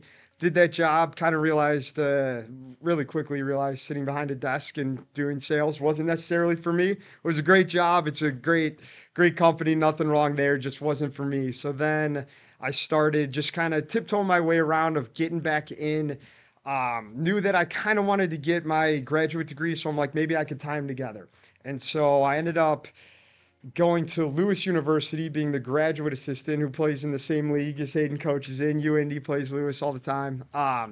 And I loved it. So it was a great little scenario of just 2 coaches. So Evan Feifel's the head coach there. I was the assistant, and he kind of let me hit the ground running.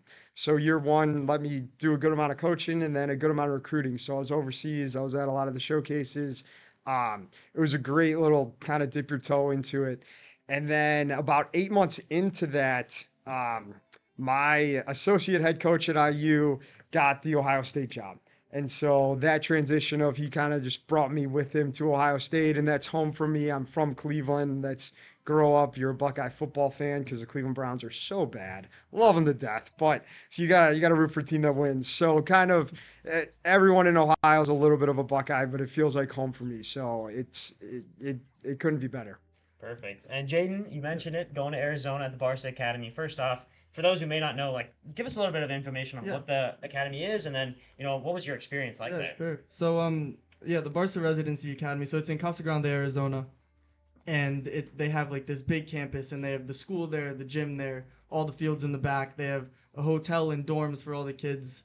So when I first got there, it was a eye-opening for me because I was 15, 16 years old, moving across the entire country to follow a dream. So I will say the environment, the kids that are there, like, one thing that helped me the most all the time was that knowing that everyone was there for the same things. Like, obviously we were student athletes, but at times it felt like we were athlete students. Like, you love soccer so much, you love the game so much, and you put everything into it. And when everybody around you wants to be a pro, it just drives the group in so many ways. I will say just the success that they've produced in the players. Like you have the likes of, I don't know, who can I even shout out? Like Julian Araujo playing in La Liga. Matthew Hoppe, he's one of the bigger names to come out of there. Then like Diego Luna, he's playing in the MLS. So all these guys that I've crossed paths with, it's been a blessing to have known them and got to know them on the field, but off the field as well. I mean, you live together, you eat together, you share rooms with one another. Like you go to school, the classes that we would have, like there would be the kids from Casa Grande that would be in the school with us, but majority of the kids were Barca Academy kids. So you're sitting in every single class with your teammates, and I mean, we got our work done, but we found the time to joke around and have fun and really get to know each other. And from there, it's been, I mean, it's a complete family. Like the guys that I talk to, I mean, I'll still talk to them to this day all the time. And it's just, I don't know, it was just an amazing experience. And for anybody that would want to, like, any young kids, I guess, that are looking to advance themselves, whether it's college or pro, then Barca Academy is one of the best places to do it at. And for you, educational, you mentioned it. You're going to school, but you're a student athlete. Right. Sometimes it's athlete student. What was that transition like for you, moving from this fully soccer focused school that you're going there to play soccer? Now you're getting education. What'd you major in at UNCW? So it's a kind of a long story because I went in undecided just because I wasn't sure what I wanted to do.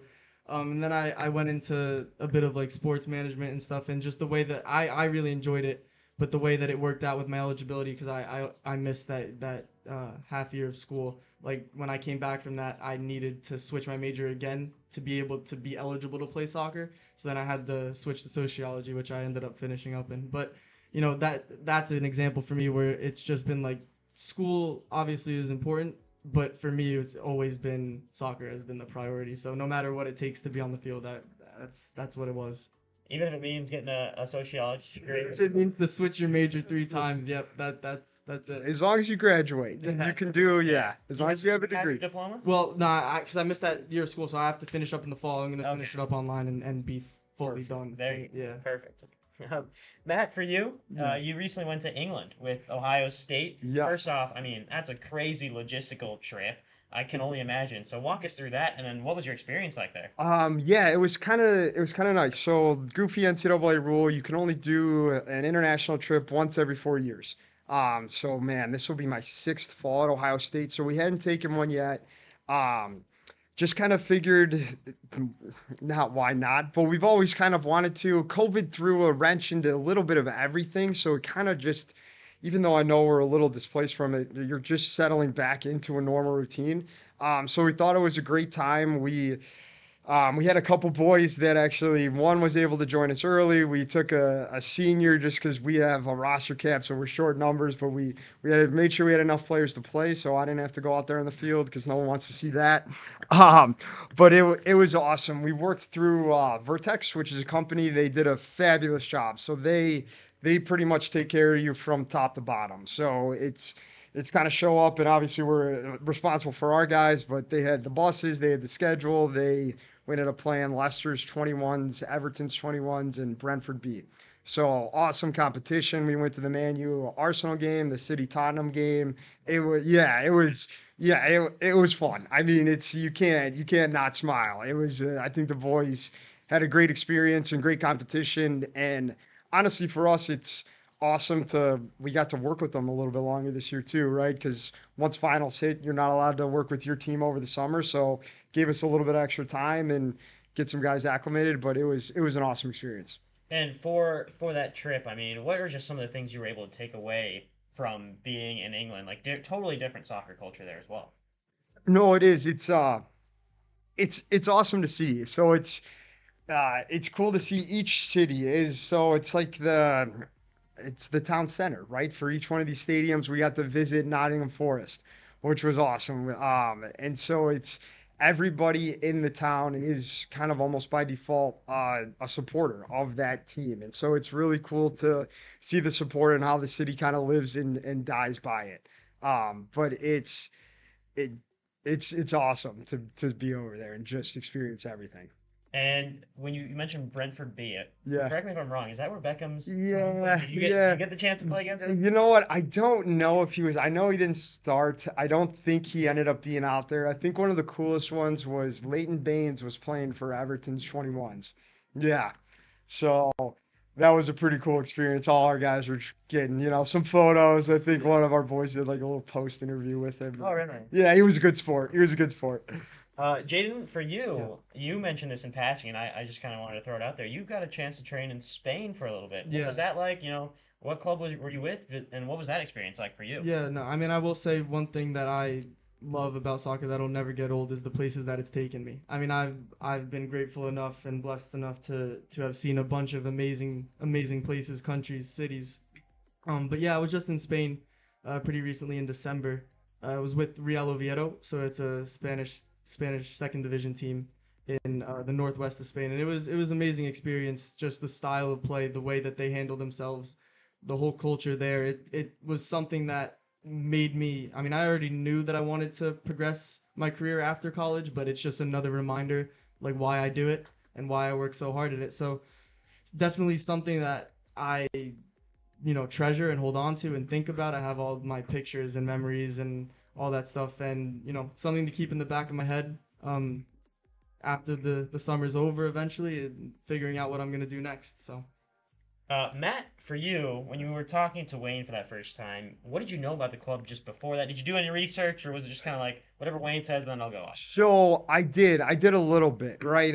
It was, I think he texted me over the weekend on maybe a Saturday, and then we talked Monday. So it was more so, I knew I was going to do my homework. I just wanted to kind of talk to him, So after I did a really deep dive and looked at, the rosters and the last players and kind of did all that, but really just wanted to get his thoughts. I think the environment that you create and the reasons why you're doing it was very important to me.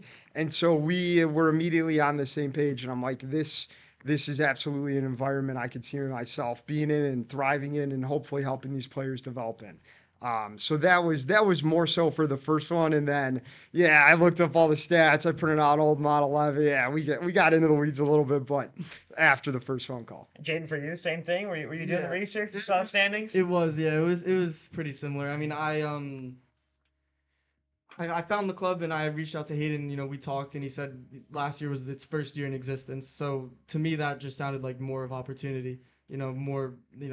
Last year, I know they went to the playoffs, finished second in the division. So just building off of that, when I was figuring out the club and finding the club, going back on the Instagram and seeing all the guys that, have already been recruited and, finding connections with them. And so, yeah, it was pretty similar. But when I got into, more detail with Hayden, it just seemed like there was such great opportunity to be had here. So made it an easy decision. Perfect. That's Matt Folsey, Jaden Strumeyer. We're going to take a step aside on Talking 262. We'll be right back to get through the roster and talk about the division a little bit here. So don't go anywhere. We'll be right back.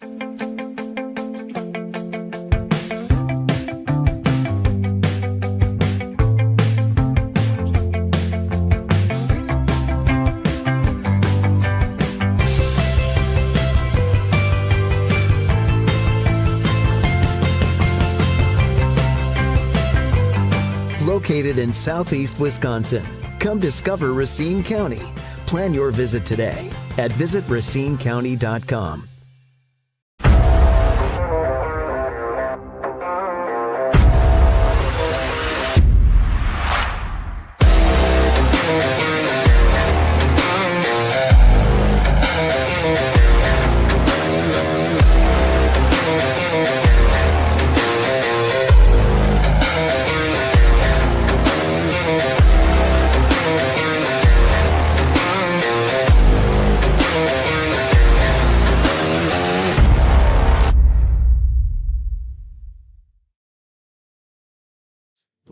Yeah, we will. All right, hey, we're back on Talking 262.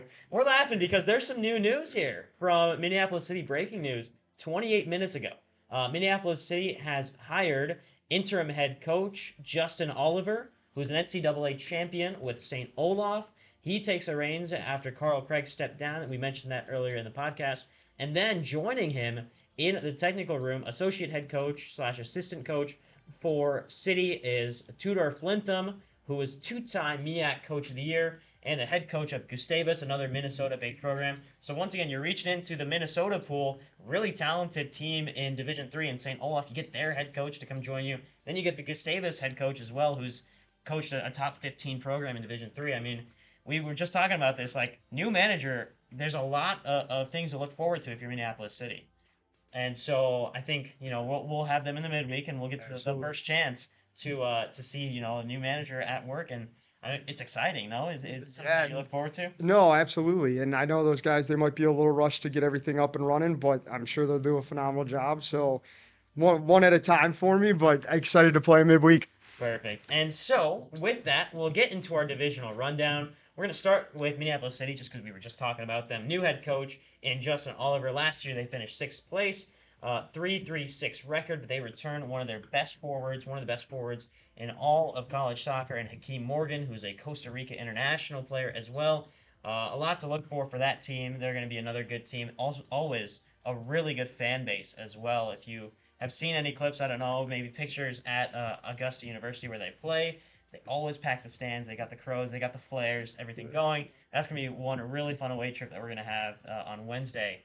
And I know we're focused on Rochester tomorrow, but for me, it's always good to look forward because I get the chance to look ahead at the midweek. And I know, it's always fun to play in front of a packed crowd. I feel like that's those fun games. It's always good when you get fans in the stands, and that's what Minneapolis City does really well. We'll go next to Thunder Bay, who's the team that finished first in the division last year. With a 9-2-1 record. Matt, I know Thunder Bay is a team in Canada, and we've got some Canadian players on our team. We do. What are you excited about for that team? Two teams that finished top of the division last year. What are you excited for that matchup? Yeah, you know what I think? Looking at it, the rosters do change a little bit, right? So it's getting acclimated, I think, with this season's team comparatively to last season. I know you want to pick up right where you left off last summer. But I think the more we're watching some game film now, they're just starting to roll in the first one or two. So just getting comfortable and acclimated with them. I'm excited for our team, and I think everybody, you focus a little bit more on yourself in the first couple, just so you have your style of play, how you interchange and what players you want where. And then as the season starts to build, we can dive in a little bit more on scouts and other teams and how we want to defend and key players, obviously, for this guy to make sure they don't score. So that'll be good. Jaden, for you, the trip is always a fun one. It's 8 hours, overnight, obviously, in Thunder Bay, and then you drive back after the game. I want you to go back to your college days. What's the longest away trip you guys had at UNCW? Well, the longest, I don't know if this really counts about longest away trip, but there was times, being in Wilmington, we have to deal with the hurricanes a lot. So there was a time where there was a hurricane and we had to evacuate, and we moved, the whole team, we picked up and we went and we stayed in a hotel together. And it was during the regular season, so we would have to play our regular season games, we practiced at High Point a couple times, and then I remember we had games against Radford and Presbyterian, so we were traveling around, but we were all living in a hotel. And that whole experience was, some of my favorite memories come from away trips in college, especially, whether it's like singing karaoke on the bus or, if any of my UNCW teammates are listening, playing Among Us. That was a big. But whatever it is, it's just the away trips always bring out so much fun. And we're always focused on getting the result, but it's like that's really the chance that you get to know some of the guys off the pitch a lot more. Next opponent that we've got here on our divisional rundown, Rochester FC. We have them tomorrow night, and then we go away to Rochester on June 15th. So 2 earlier season matchups for us against Rochester. Last year they finished 5th. 4-2-6 record. They beat Thunder Bay, so they were Thunder Bay's lone loss on the season in Thunder Bay. That one finished, I believe it was 1-0 or 2-0, or 2-1, I think was the final score of that game. Once again, a talented team. They bring back a couple of key pieces, like we mentioned earlier in the opponent preview. What are you looking at them tomorrow in the home opener? Yeah, absolutely. And I think more for us tomorrow, we've watched some film on them. Good team, can move the ball. I think everyone in the division can beat anybody, right? It's good. But these guys have to show up every game ready to go, right? So it'll be a little bit more emphasis on us and how we're going to start the game and how we want to play. And I'm excited to see these guys. If they play the way they train, I'm excited to see it all come to fruition tomorrow night. Perfect. And then we're going to move on to the other team in Wisconsin, Bavarian United FC. Last year they finished 7th with a 1-2-9 record. But like you mentioned, Matt, the roster's changed so much. They've played 2 games. They've won both. They've already bettered their record from last season. Bavarian United made a couple of really good moves. Green pairs up top for them as well. I mean, it's always a rivalry. And Jaden, rivalries are always fun games. But there's also a sense of you want the other team in Wisconsin to do well because it's all about growing the game. What was your favorite rivalry in college or in high school in Barca? Did you ever have any rivalry games back then? Barca was tough because in the DA at the time there was no other team in Arizona. But one thing I will say is when I was at UNCW, something that we did every year was we played UNC Chapel Hill. So we would go play them at their place, and then the next year they would come to us. So it was always that one game where the schedule came out and you circled it, first one. So because whether it was going to their place and they have that beautiful stadium, it was amazing. Stands were filled. I mean, you have a stadium like that, but just playing in that environment was crazy. But then coming back when they came to us, that was really we had the stands packed, no space to sit, so people were up on the fence, and we won that game. So it was, there was red cards, goals. It finished 2-1, but it was such an amazing experience. And that was the one game that really sticks out in my mind as the one that, always the school that I looked forward to playing to the most. And what was that feeling like when you, because UNC Chapel Hill is a national powerhouse program. ACC is one of the best, if not the best, college soccer conference. When you're able to take down a team like UNC, how big is that for not just your program, but for players mentally? Oh, it feels great. You feel, we always try to say you don't get too high on the highs, but don't get too low on the lows. But right after that game's over, the emotions, and my family was there, so being able to see them after that, it felt good. It always feels good. And I'll use another example. This season, we went to Clemson away, and we grinded out a 1-1 draw. Could have won the game. We had a great chance at the end. But seeing how their season ended, obviously winning the whole thing, you look at that and you're like, wow, that's something to, take with you for sure. As a program, it was great.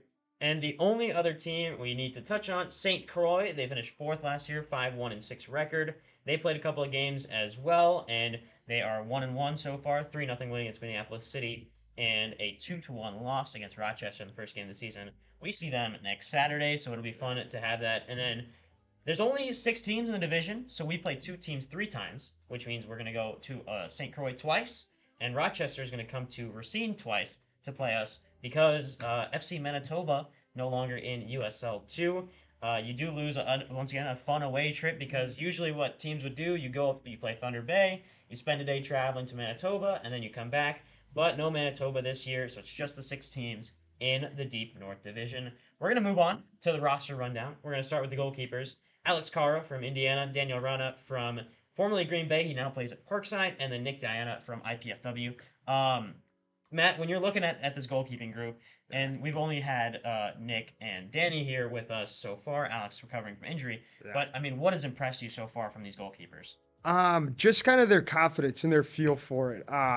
You can always tell if the keeper is just a little bit nervous, whether his technique's good or not is something I don't get in the weeds with, but the way their demeanor and how they hold themselves, I think they both carry themselves really well. They're vocal, they're not overly vocal, which is great. They communicate, they're sorting everything out.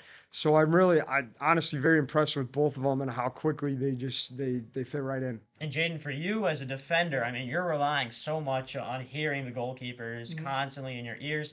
What's that like for you? How much trust do you have in those, just in general, how much have you trusted goalkeepers through your whole career? Yeah, I've as a center back, it's always been, my focus has always been on me, my other center back pairing, and the goalkeeper. So you have that little triangle, and you form those bonds pretty quickly. And one thing I will say is throughout the week, even this week, just building relationships with them, getting to know them, and then on the field, I like to organize and be loud and move people around, but having somebody behind me to do that to me is something that I really appreciate. So they don't go unnoticed. As much as we joke around with them, they don't. Yeah, they're a big piece of the team for sure. Moving on to your neck of the woods, Jaden. Yeah. The defenders, we got you, Jaden Strumeyer from UNCW, Jaden Prado, who's transferring from Green Bay to Northeastern for next season, Coque Gracia Martinez, who's at Sacred Heart, Rowan Capilla, who's going to join us from Marshall, Joao Pinto from Quinnipiac, Mattia Bui from Davidson Elkins. He's transferring somewhere in Florida, I think. I don't know the college off the top of my head. Callum Shillington from St. Bonaventure, Nick Rogalski from, I believe it is Lewis that he's from, Correct. so a tie there with you, Yep. Matt. And then we got Luis Flores from College Lake Country. He's transferring to Parkside. So, once again, I mean, really talented group. And so far, what have your thoughts been? Jaden, we're going to start with you because this is your group. Yeah. So, absolutely. what have you been impressed by so far? No, I mean, a big thing for me as a defender is just bravery, whether it's on the ball or off the ball, tackling or whatever. But you could tell that this group of guys, you could tell how much they want it, how much they care about the game. I think as the season will go on, our relationships will strengthen. But even already, I know that on this back line at least, I have some friends that I'll have for a very long time. So just building those relationships off the field, that way on the field, we have a really, really good sense of each other and our chemistry and everything like that. And Matt, for you, I mean, defense always important. Win Big championship. Championship. Absolutely does. What are you saying first couple weeks of And training? that's what even these guys. So we haven't done too much attacking. They're pretty technical, pretty good on the ball, which is great. So we focus mainly on just our defensive structure and our setup. And so these guys, they've picked it up really well. All of them pretty high Q soccer players, which is great for how we want to play, pretty technical. And then, like Jane said, it's really just building those relationships. And because the season is so fast and furious, we'll have a lot of kind of different combinations for different periods of the game. So all these guys just getting more comfortable with each other. But I'm excited to even mix and match them. And I think there's a lot of good lineups that we can roll out in. And I think the term that I like to use with this is versatility. There's a lot of defenders that can play different positions. I mean, Jaden, starting with you, play left back, play left center back. Some of the defenders can step into the midfield. Sure. What's that like for you as a coach, knowing that, hey, if something goes wrong, if we need someone, there's one of these defenders that can step up and fill that role? Absolutely. And so even the way we're going to play, you have to be a decent soccer player all over the pitch. You can find yourself in any spot, how we kind of want to step out and we want to play. So these guys to say, I'm only a number 9 coach, or like I'm only a center back, I can't play outside back, would be tougher to play and how we want to. And so all these guys they're again, the IQ, I was actually really pleased with how high the IQ is of the group, and they're interchangeable, and that only helps them develop as a players, right? You should have a spot, you're a center back, outside back, but you have to be comfortable in all the different spots of the field. So these guys have taken to it pretty well. All right, moving into the midfield, Mickey Riley from Carthage College, Colin McCamey from Northwestern, Will O'Connor from Bonaventure, Daniel Chiappetta from WIU, Jacob Garrigues from Quinnipiac, Tank Anderson from Parkside, and Alan Alonso from UIC. Midfield that loves to get the ball moving forward. I mean, we've seen it in training so far, Jane. This is a really talented group of midfielders. Also, really good hair from Mickey and Colin. I actually didn't even think of that, but now that you say it, They have you have a some point. great flow Yeah. between the two of them. But for you, Matt, I mean, the midfield, you have some returning players and Absolutely. players like Mickey and Chiappetta who are going to be, contributing to this team. Like, what does that mean for you, having players that know this place and know this team a little bit more than you? It's great. It's great because it just gives the entire team a comfortability, right? And it calms everybody down. And I'll bring up Kyle McCamey because he played pretty much every minute last year, but does a great job, comes in. Obviously, I'm familiar with him and playing against him at Northwestern. So the whole group, and they're interchangeable as well. So we'll be pretty fluid with our midfield, and all those guys are comfortable in any of those midfield spots. So they're a good little technical group. I'm excited for them tomorrow. And Colin, he won Big Ten Offensive Player of the Week. Was that the week they played Ohio State or no? Oh, rubbing it in. Honestly, I'm not sure. It probably was. He was quite good against us. Yeah. Thanks for bringing that up. I mean, midfielders, what have you seen so far from Yeah, them? I think a big thing for me, especially as a center back, is I like to. I mean, my coaches would always tell me, like, let the midfielders have the ball. You're the defender, give it to. No, but I will say, like, knowing or seeing how brave they are to get on the ball and want to get on the ball, like, you can tell if a midfielder is, if he shies away from it or if he doesn't want the ball as much. But seeing how much these guys get into good spots for me makes my job so easy. Let them get turned, faced forward, driving. They make the final pass. They make the creative actions. Just, it makes my job super easy. So I'm really looking forward to playing with these guys. And finally, the forwards for RKC. You start with Kevin Andrews from Wisconsin, another player who I assume you played against. Absolutely. After he transferred from UCF to Wisconsin. You have Caius Cantaltis from Green Bay and Channing Chaston from Ohio State. I'm going to let you talk about Channing because obviously you coached him for a little bit. Then he went to play professionally. Now he's here at RKC. Absolutely. So Channing, I know well. He was one of our when we took over. Wow, this is like 6 years ago now. A while ago. Yes. So he was his first year was in 19. He was one of our only commits that we inherited. Our first year was 18, and so happy we decided to stay with him. He's a great kid, phenomenal kid, good athlete. Can go beat you 1v1, very dynamic, and he's a good, mature voice in the group. I can't say enough good things about him. I'm excited he's joining us. It actually worked out pretty well for us. He was just in between a couple things, and I guess I sold him. He's here now. He can't go back. And for you, I mean, what's it like? First off, I assume you saw the post where it said that he's an author. So what was that like? What was your initial reaction when you heard that? You know what?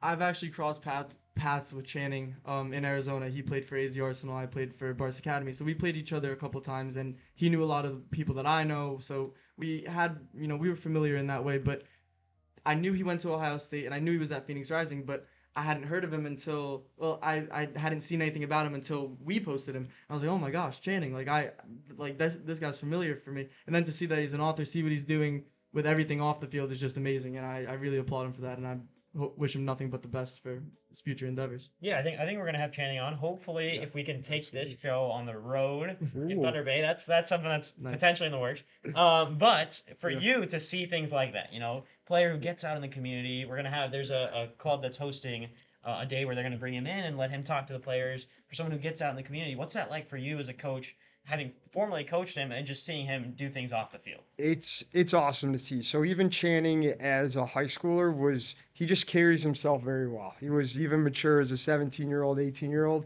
And then he's very self-motivated. And an entrepreneur, kind of what Jaden said. I wish him nothing but the best.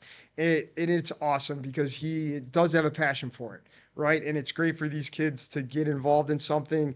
Everybody would be awesome for everyone to play soccer as long as they can. But once soccer is done, doing something you're passionate about that's all you can hope for somebody. So it's exciting to see him do it. And I want to talk about Kevin as well. For you, Jaden, you're playing, whether you're playing at center back, whether you're playing at left back, you see a lot of Kevin. Yes.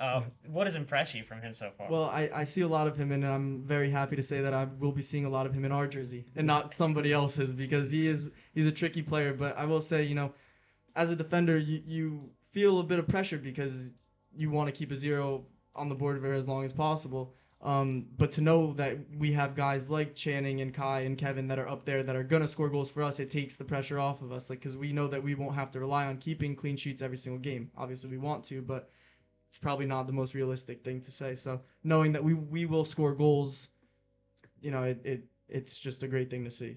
Perfect. So that's the roster that we have for RKC in 2024. Maybe a couple additions coming in here soon as well. But before we get to our look around the leagues brought to you by Carthage College, we're going to take a step aside on our Talking 262. We'll be right back.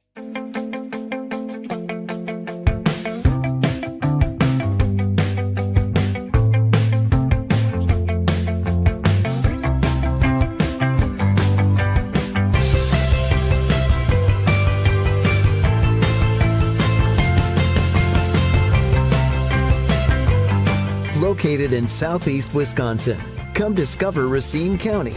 Plan your visit today at visitracinecounty.com.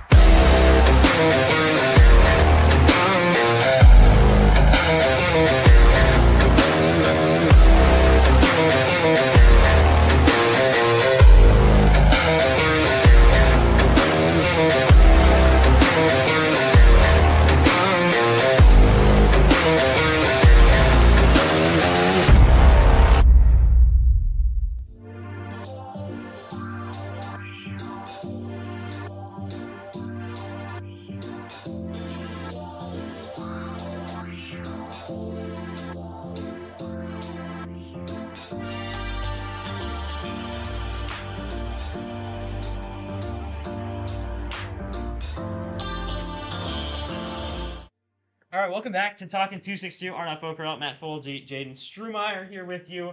It's time for you to look around the leagues, brought to you by Carthage College. We want to remind you that the annual Carthage College golf outing will be held on June 24th at the club at Strawberry Creek, now named the Firebird Classic. The event is a great way to celebrate and support the more than 750 Firebird student athletes who participate each year in Carthage College athletics. Visit athletics.carthage.edu for registration and sponsorship information.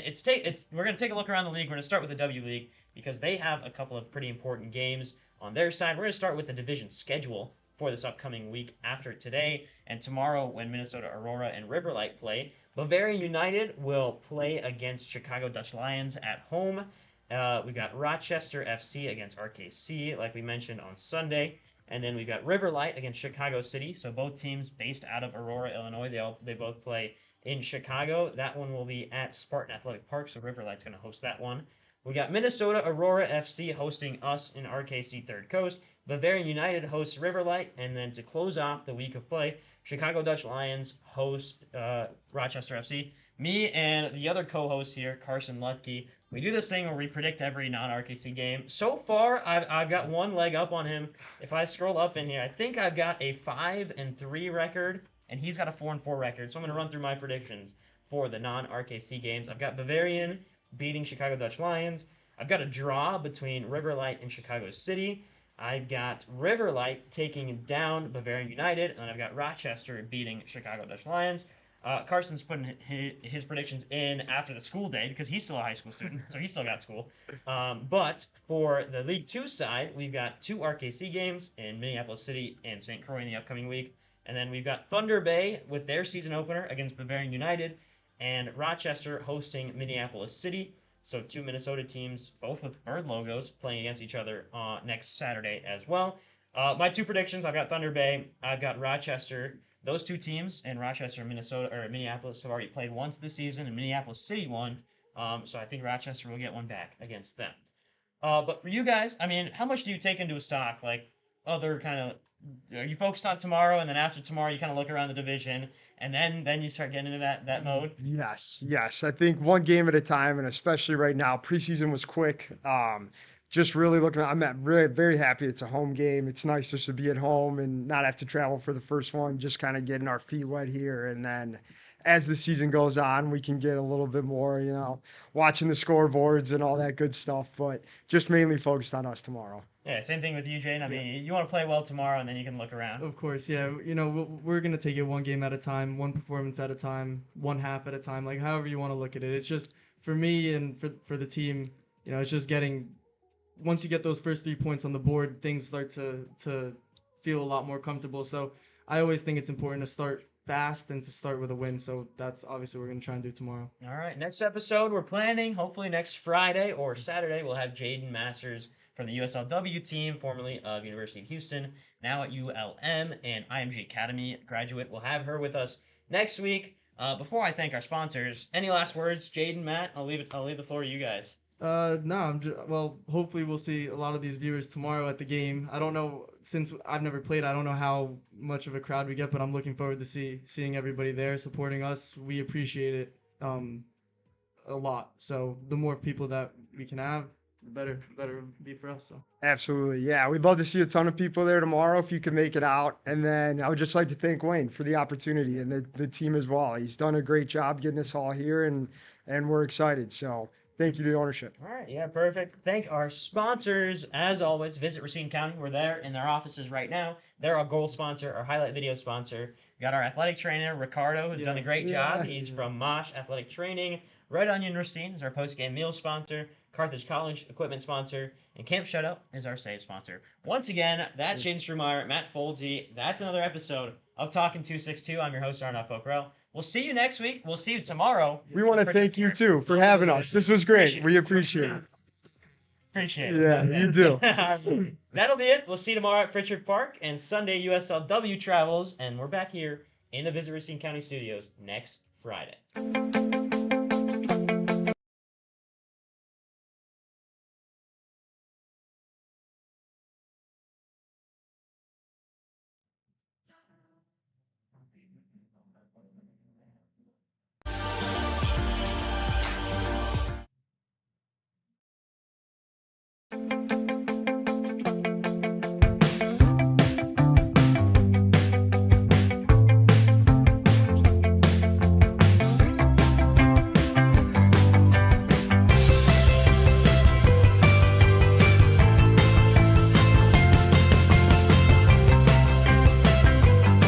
Located in southeast Wisconsin, come discover Racine County. Plan your visit today at visitracinecounty.com.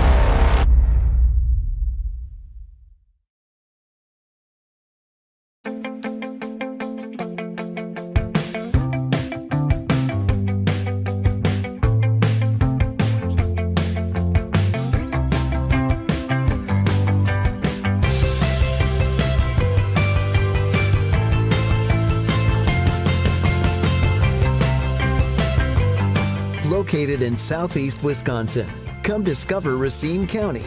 Plan your visit today at visitracinecounty.com.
located in southeast Wisconsin.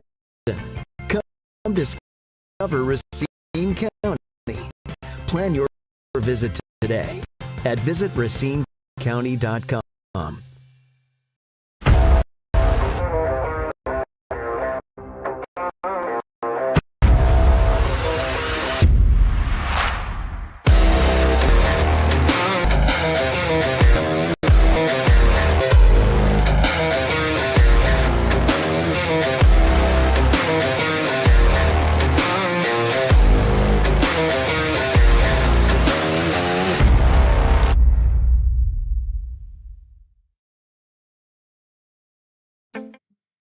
Welcome back to Pritchard Park after a long lightning delay. I'm Arnav Pokhrel. I'm joined by the man to my right, Ben Harrison. Ben, it was a long delay, almost an hour worth of game time that we missed out on. Now you're going 60 seconds until kickoff again. Which side do you think this benefits? Does this benefit RKC, who's down 3-0, or does it benefit Bavarian, who can kind of set up a new structure defensively? I feel like this absolutely benefits RKC. Obviously, having a lot of time to speak with the coaches and speak with each other and come up with some kind of game plan to combat this Bavarians. But we do just see a little bit of flash in the far sky. We'll see if there's any lightning warnings as well. So far, it looks like the referees will push on with this one. There was, like we mentioned, a couple of lightning flashes in the area that led to that 30-minute stoppage. Longer than 30-minute stoppage, I should say. We got through a whole episode of the Talking 262 podcast during the break. You're going to watch those every single weekend, either Friday or Saturday. We go live right here on the RKC Third Coast YouTube channel. Myself, another media intern, Carson Lutke, alongside either one of the players or staff members for RKC Third Coast, will always feature a player or a member of the staff to highlight RKC Third Coast in Talking 262. You can listen to it on Spotify or you can watch it live on YouTube as well. We're getting set again for kickoff at Pritchard Park with 25 minutes to go. What's the game plan? What do you think Coach Matt Foldy's saying in that locker room during this extended break, Ben? So I feel like he's definitely going to have to go for a high press and maybe more of a direct style of play. As the rain and the wind comes in, it's obviously going to benefit them there. Bavarians might struggle to play their normal football, so this is something that's going to be very interesting to see as both teams come out with completely new tactics, maybe a couple new exchange of players. So it's going to be a really, really good watch, and can't wait for it. So the stoppage happened on the near side. I believe it was Bavarian United with the ball.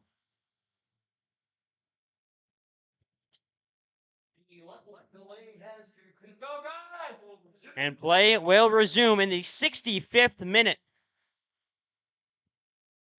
It'll be a drop ball between the two sides. Kevin Andrews standing beside the referee. And it is Andrews to receive. We're underway again in Racine. All the way back to Jaden Strumeyer. Now across to Rogalski. Flores on the far side. RKC need to play the direct, and they're going to. It's Alonso. Alan Alonso stepping through. He runs down the byline. Ball remains in play. It's cleared away by Bavarian. Headed forward to McCamey. He struggles to bring it down, but does keep possession and plays it back to Flores. Up to Alonso. There's lightning flashes as that one up off the bar. And it's a corner kick for RKC. RKC's come out of this long thunderstorm with a lot of energy, as you can see, getting a corner nice and early. It's great to see. It'll be McCamey to take. 66th minute now. RKC need to pull off a miracle to regain a draw. It's been clinical from Bavarians on the other side. Corner goes long. Headed across the face of goal. Cleared away by Bavarian. Headed back towards the RKC attacking third. Only as far as Shillington. His touch is long. And out to Shillington it goes.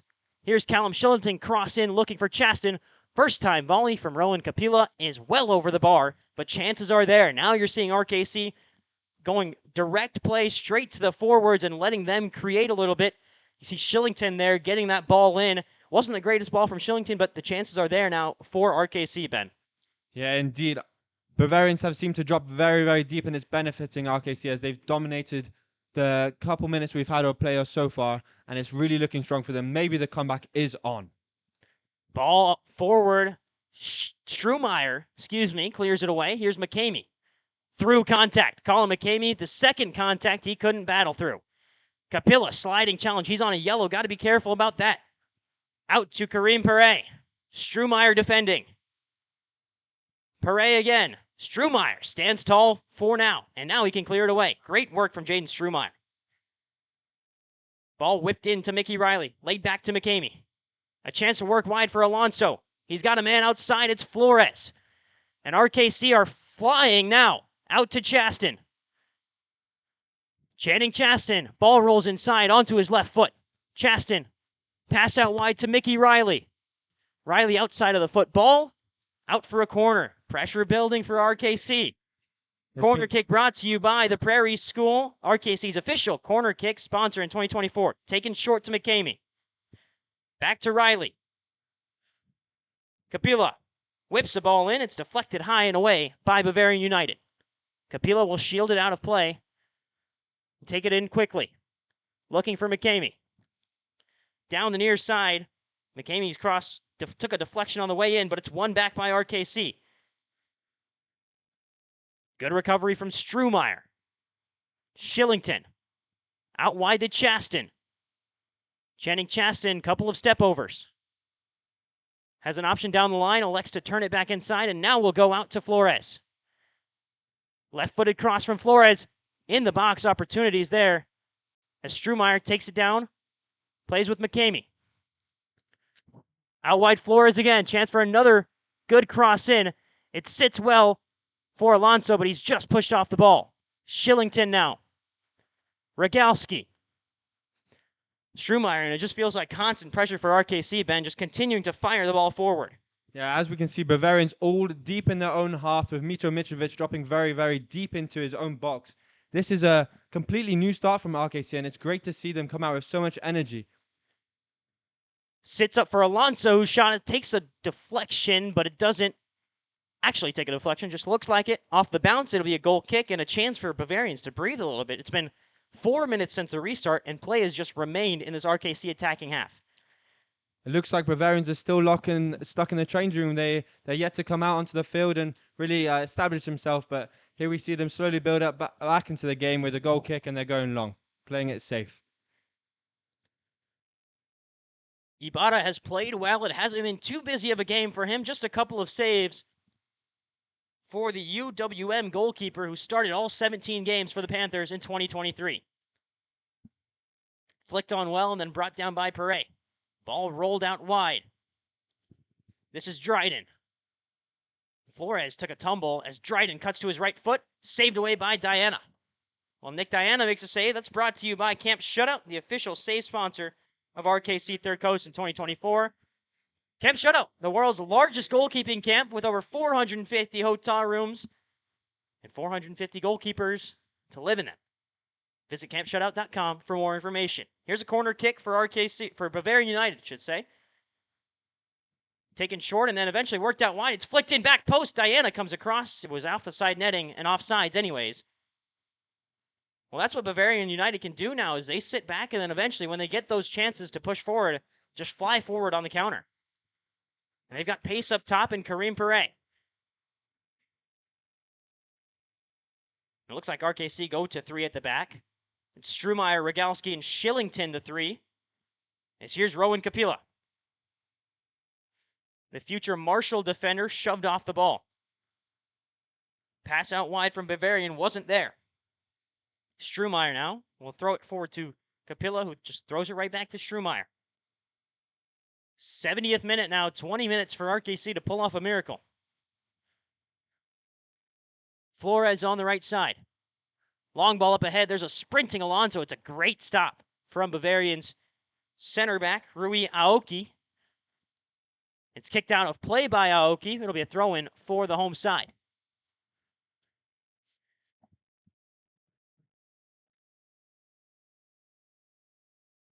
On the far sideline, taken in short, and Bavarian win possession back. Off of McCamey and now to the near side. Sliding in goes Strumeyer. Great tackle from Jaden Strumeyer, and Andrews will build off of it. He's got Strumeyer behind him. Andrews leaves it for him. Sliding challenge from Bavarian to clear it away. RKC throwing balls forward with a lot of players, leaving only a couple boys at the back. It's a very, very dangerous tactic, but it seems to be working off. And we just see a foul by Mitro Mitrovic. So Mitar Mitrovic gets called for a foul. McCamey will set up.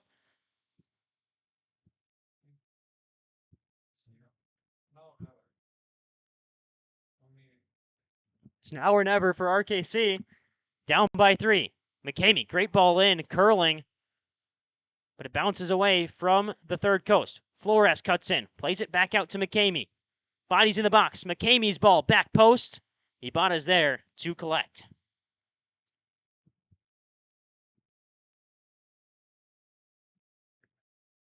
Daniel Ibata called into action a couple of times. He's made a couple of great claims on corners as well, but other than that, it's been quiet for him at the back. Great flick from Bavarian United over the head of Capilla, but Rowan Capilla wins it back. Finds Shillington. Shillington looking ahead, trying to drive into space, and now finds it. Pass from Shillington to Mickey Riley. Not on the same page as Kevin Andrews, and that ball will be a goal kick.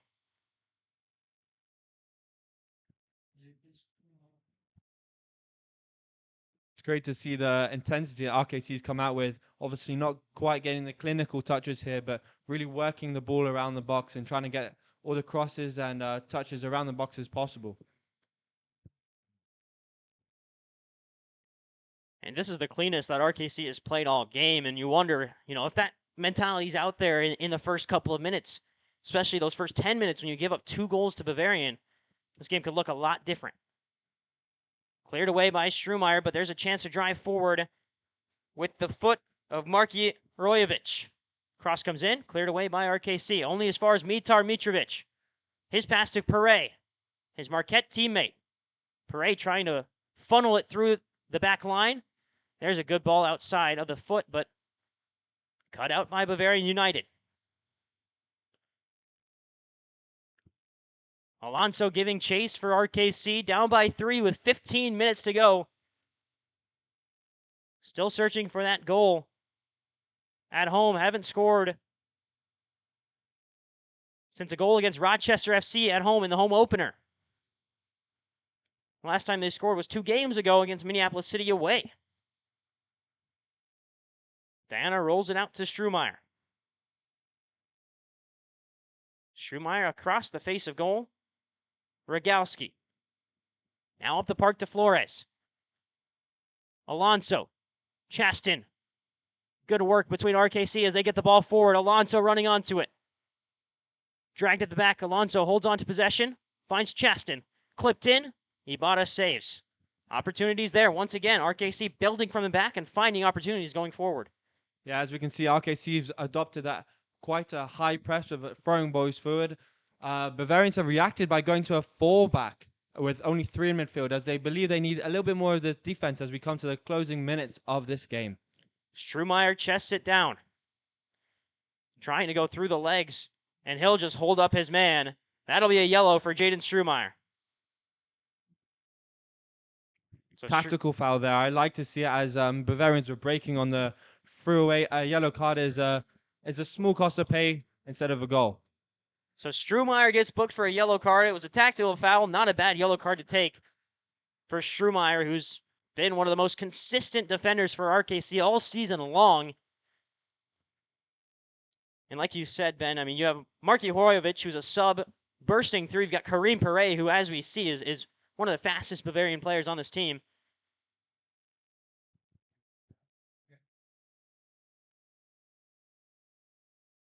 There was a substitution there. There's a tackle, and Chaston's going to be called for a foul.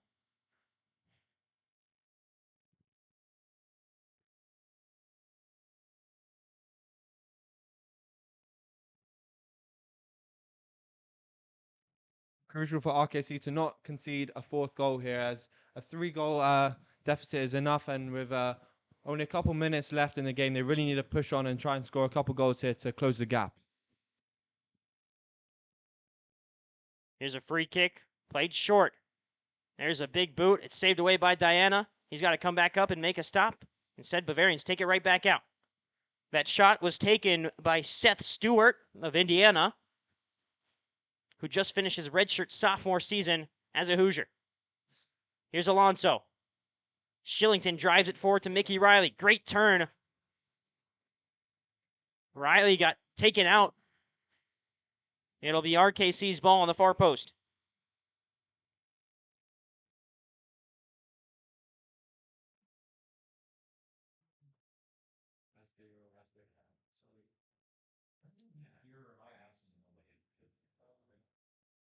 To Strumeyer. Long ball up ahead from Strumeyer, headed away by Bavarians, only as far as Kevin Andrews. Andrews back to Strumeyer. Strumeyer's got a little bit of room to drive forward. We'll skip Rogalski and play to the far side. To Capilla. Looks like a formation change as well, as that ball's pickpocketed. 3-on-2 the other way for Bavarian United. Shillington in defense. He gets turned. Pass back to Mitar. Mitrovic saved by Diana. And he comes out to dive on it. Still an open goal. Now eventually cleared away. Defensive stand for RKC. And now here's Alonso. Played out wide to Chaston. Chaston, long ball forward. Headed away, but only as far as Andrews. Rogalski out wide. Left-footed cross comes in. Bodies in the box. Here's Andrews again. Left-footed strike. It'll sit for Mickey Riley. And he let it go under his foot. That was the one. And that was the shot from Mickey Riley. He just sat to his back foot. He just took a touch and fired it towards goal. He had no one in front of him. Yeah, this game has almost become a ping-pong match with the ball going end-to-end super quickly with Mitar. Great opportunity in front of goal to put away, but unfortunately just missed the ball. Just saw it there for Mickey Riley. He just skipped under his foot as he was through on goal all alone. And here's a yellow card to Ibarra for Bavarian United. Booked for time wasting. 12 minutes to go in this one.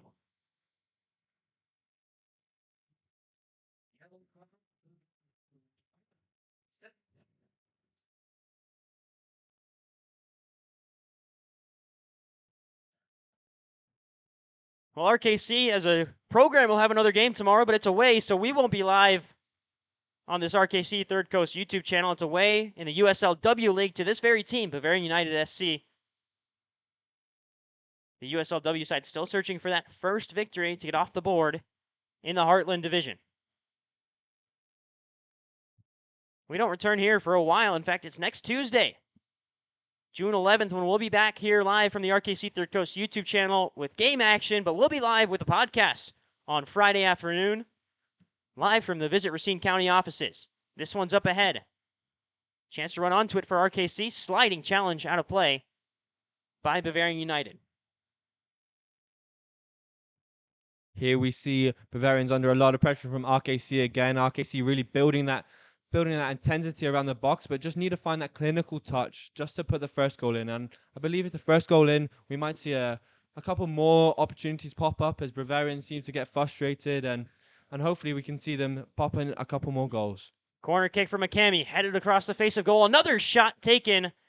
Shouts for a handball won't be given to RKC. Ball poked away by Bavarian United. Still with the Third Coast, so now there's a congregation between Chaston and Ibarra.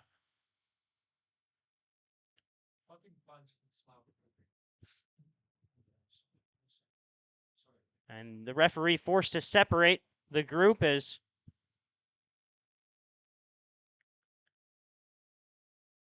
should be a throw-in for RKC on the far side. Can really see tensions rising here in all of the players as we come to the final closing minutes of the game, and you can really see the RKC boys really showing their passion for the game here, really like putting everything on the line. It's also a little bit of frustration boiling over for the chances that they've missed in this one. Ever since that restart, it's been all RKC driving forward. And this could be a second yellow for Ibarra. It is. Ibarra is going to be ejected. Ibarra's got his second booking. That's a red card for Daniel Ibarra. They're going to have to put in a sub-goalie, bring someone off.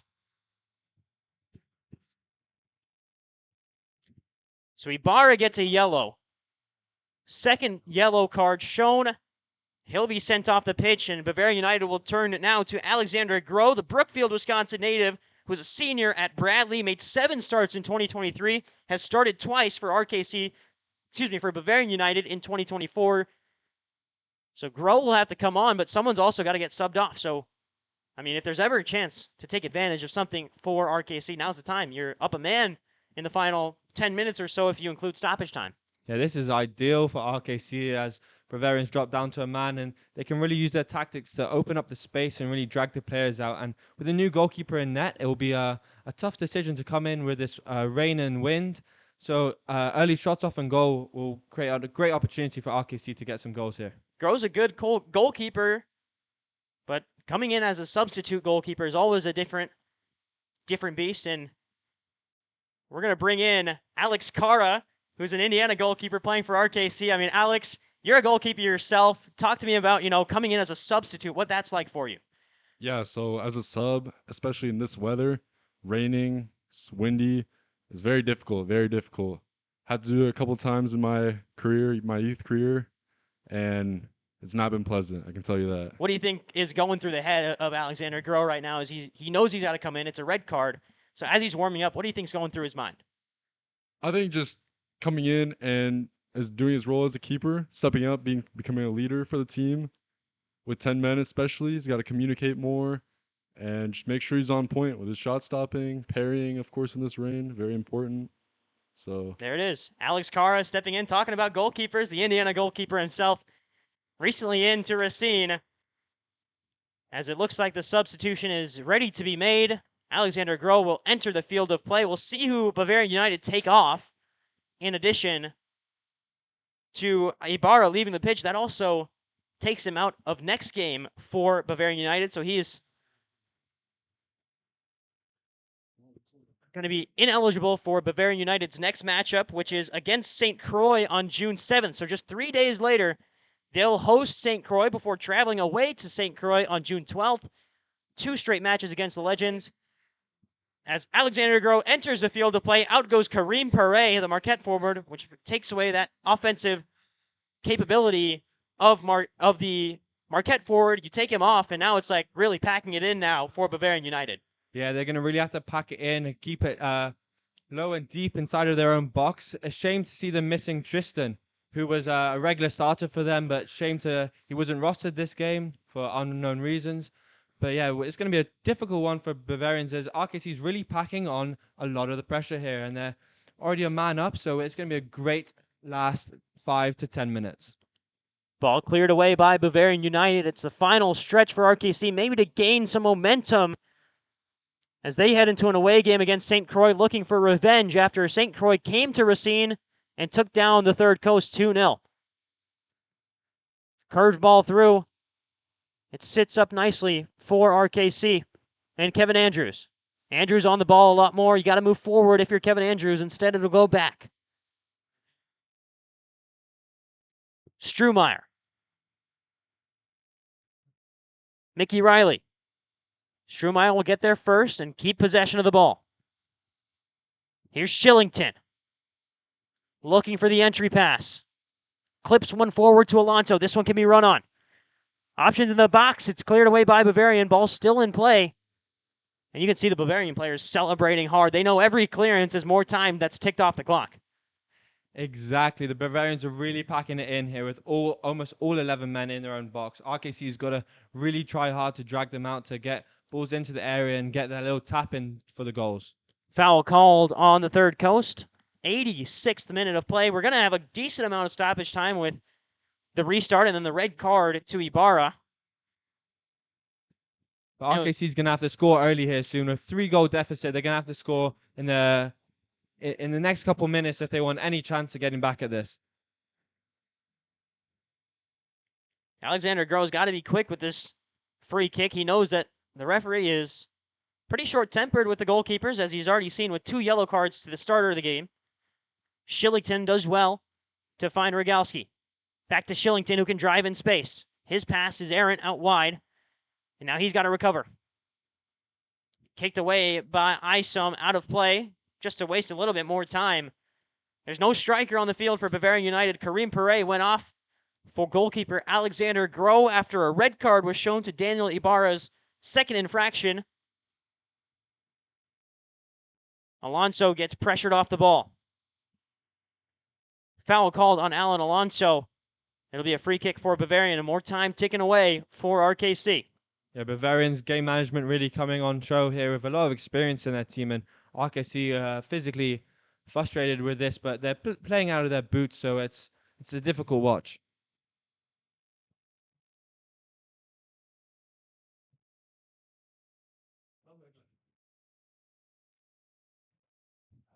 Bavarian looking to the corner. Flicked on by the visitors. Isom. Out of play. It'll be a throw in for RKC.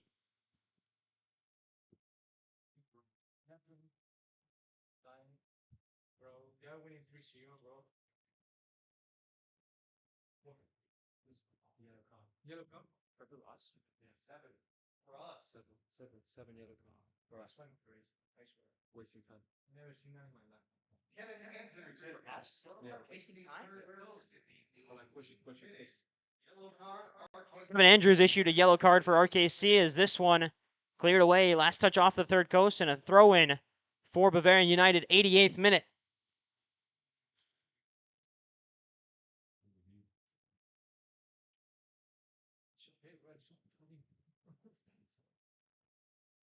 Throw in for the visitors. Far sideline.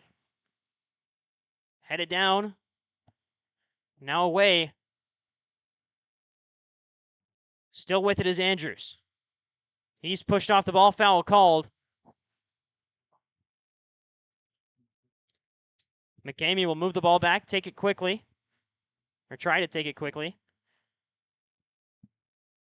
Got two options long. He's looking for Chaston. Great ball from McCamey, but it just doesn't find Chaston. It hangs up in the wind a little bit. Shillington can't control it. Now a chance to move the other way. Rogalski tracks back with speed. Rogalski does well to hold up play a little bit. As Marki Royevich able to hold on to possession. Now substitutes coming on for RKC. It's Jacob Gariguez who's waiting to come on, and now he does.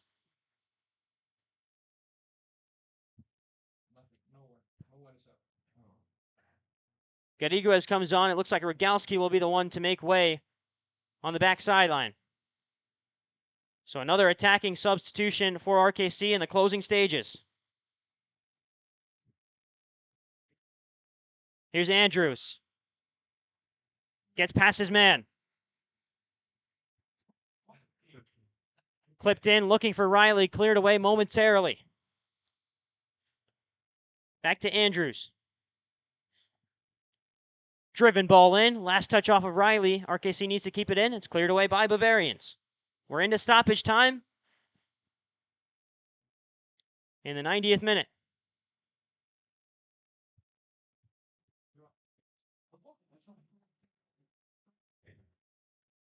Here's Alonso, in, wide. Alan Alonso misses an open chance, one-on-one, and that's the story of the night for RKC. That is the story of the night for RKC. That is a great opportunity. I'm sure he'd score that 9 out of 10 times if he had it again. But that just sums RKC's performance up tonight. Creating all the chances, but just not quite having the clinical ability to put it in the back of the net. It's the same thing that happened against St. Croix, just chances coming left and right and unable to put them away. Gariguez had a pass into Chaston that was saved against St. Croix. This time it's Alonso running free inside and just turned it wide. Yeah, I'm sure they'll be doing a lot of shooting in the next week's training as they go into their next match.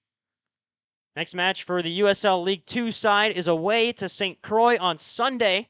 Kickoff at 7 p.m. It's a late one on Sunday at Stillwater High School in Minnesota.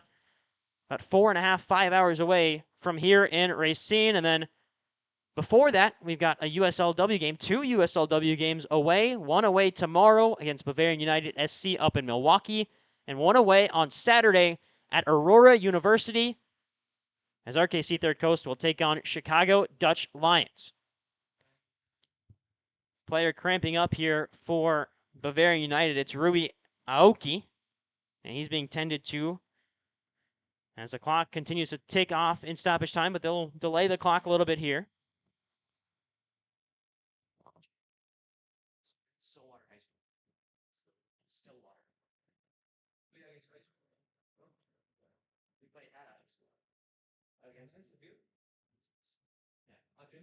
Here we see he come to his feet. Hopefully he's okay, and hopefully it's nothing too serious, just a bit of cramp. Aoki got the scoring started in minute number 4. That was 3 hours ago. So it's been a while that we've been here at Pritchard Park after an hour-long rain delay between the two sides. And Aoki will soldier on here for Bavarian United SC. They're going to say he might have to leave the pitch for a little bit. So he'll head to the sideline. RKC will go up 2 men for a short period of time. As a goal kick for Alexander Groh. Didn't start the game, got subbed in around minute 83 after 2 yellow cards were shown to Daniel Ibarra, the Monterrey native from Mexico who started the game in net for Bavarian United.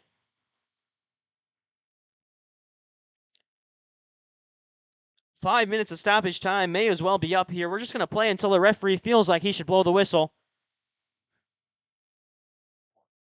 There's a winner in the air, flicked on by McCamey. Riley able to clear it out wide, but it goes past Andrews. Would be nice to see RKC get a consolation goal here, as their performance has been outstanding, but they just haven't managed to quite get the goals. But maybe they deserve 1 or 2. Contact to the back of the Bavarian United attacker, and once again, players resting for Bavarian United in the closing stages of this one.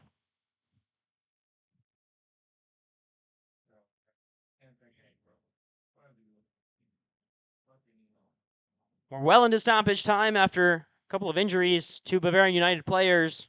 We're going until the referee calls it here at Pritchard Park.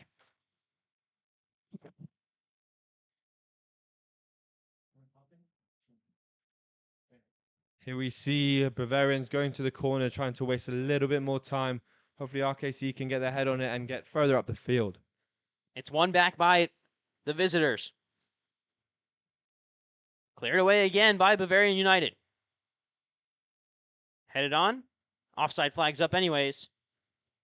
Taken quickly by Strumeyer. Out wide to Garrigues. Versatile player from Quinnipiac University, Jacob Garrigues can play just about anywhere on the field except for maybe center back. As he goes making a run down the left field side. Ball rolled in by Garrigues. It'll sit nicely for Shillington. Shillington, couple of pullbacks. No options will find McCamey. McCamey turns again. Out to Garrigues. 1-2 between McCamey and Garrigues. Miscommunication again, and that one rolls out the back end. We're waiting for that final whistle.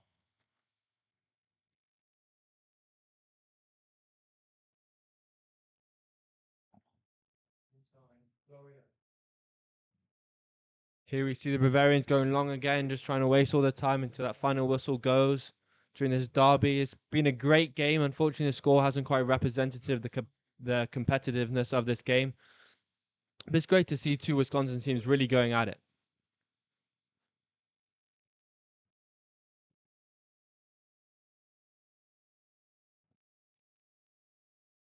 Ball forward again.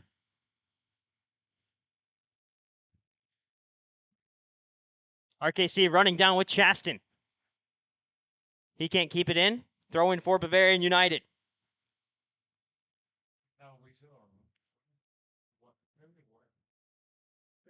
Man, at this point, Ben, we'll wrap it up here on the broadcast. We're getting close to the end of the game. Hasn't been many positives for RKC in terms of finishing, but what have you liked from the Third Coast so far? I really like the Third Coast dedication to the game and just commitment, even though they're 3-0 down, really still trying to play soccer to the best of their ability and not really giving up. It's a shame they haven't really found their final touch in the box, but hey, this is something that the coach can almost be proud of the effort and the commitment they've done, especially on a rainy night like tonight. It can go both ways, but it's a shame to see us come out on the bottom of this result. 3-0 the final score. Bavarian United dominate against RKC Third Coast in the first half and then defend hard in half number 2. There was a red card issued to Daniel Ibarra, the goalkeeper for Bavarian United. But this one finishes 3-0. The next time we're in action here on the RKC Third Coast YouTube channel is next Tuesday, a home match on June 11th. Before then, we've got the podcast on Friday afternoon. And signing off one last time, we're going to hand the mic to Coque Gracia Martinez. Coque, send us home. Thank you so much for everything. What a team.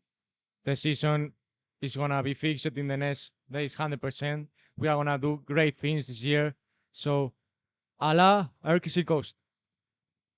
That's Shame Coco. to see Coco go home to Spain with an injury, but we're glad to have had him here at RKC. But we believe the same messages as he does, that RKC is definitely not done for the season yet. We got a long stretch yet, and I'm sure we'll find some form further down the line. For one final time, everyone up here, Alex Caro, who hopped on for a little bit, Coque Gracia Martinez, Jacob Howard, who's running the camera, Ben Harrison to my right, Karsten Lutke, who was here earlier, and myself, Arnav Pokhrel. I want to thank you for tuning in.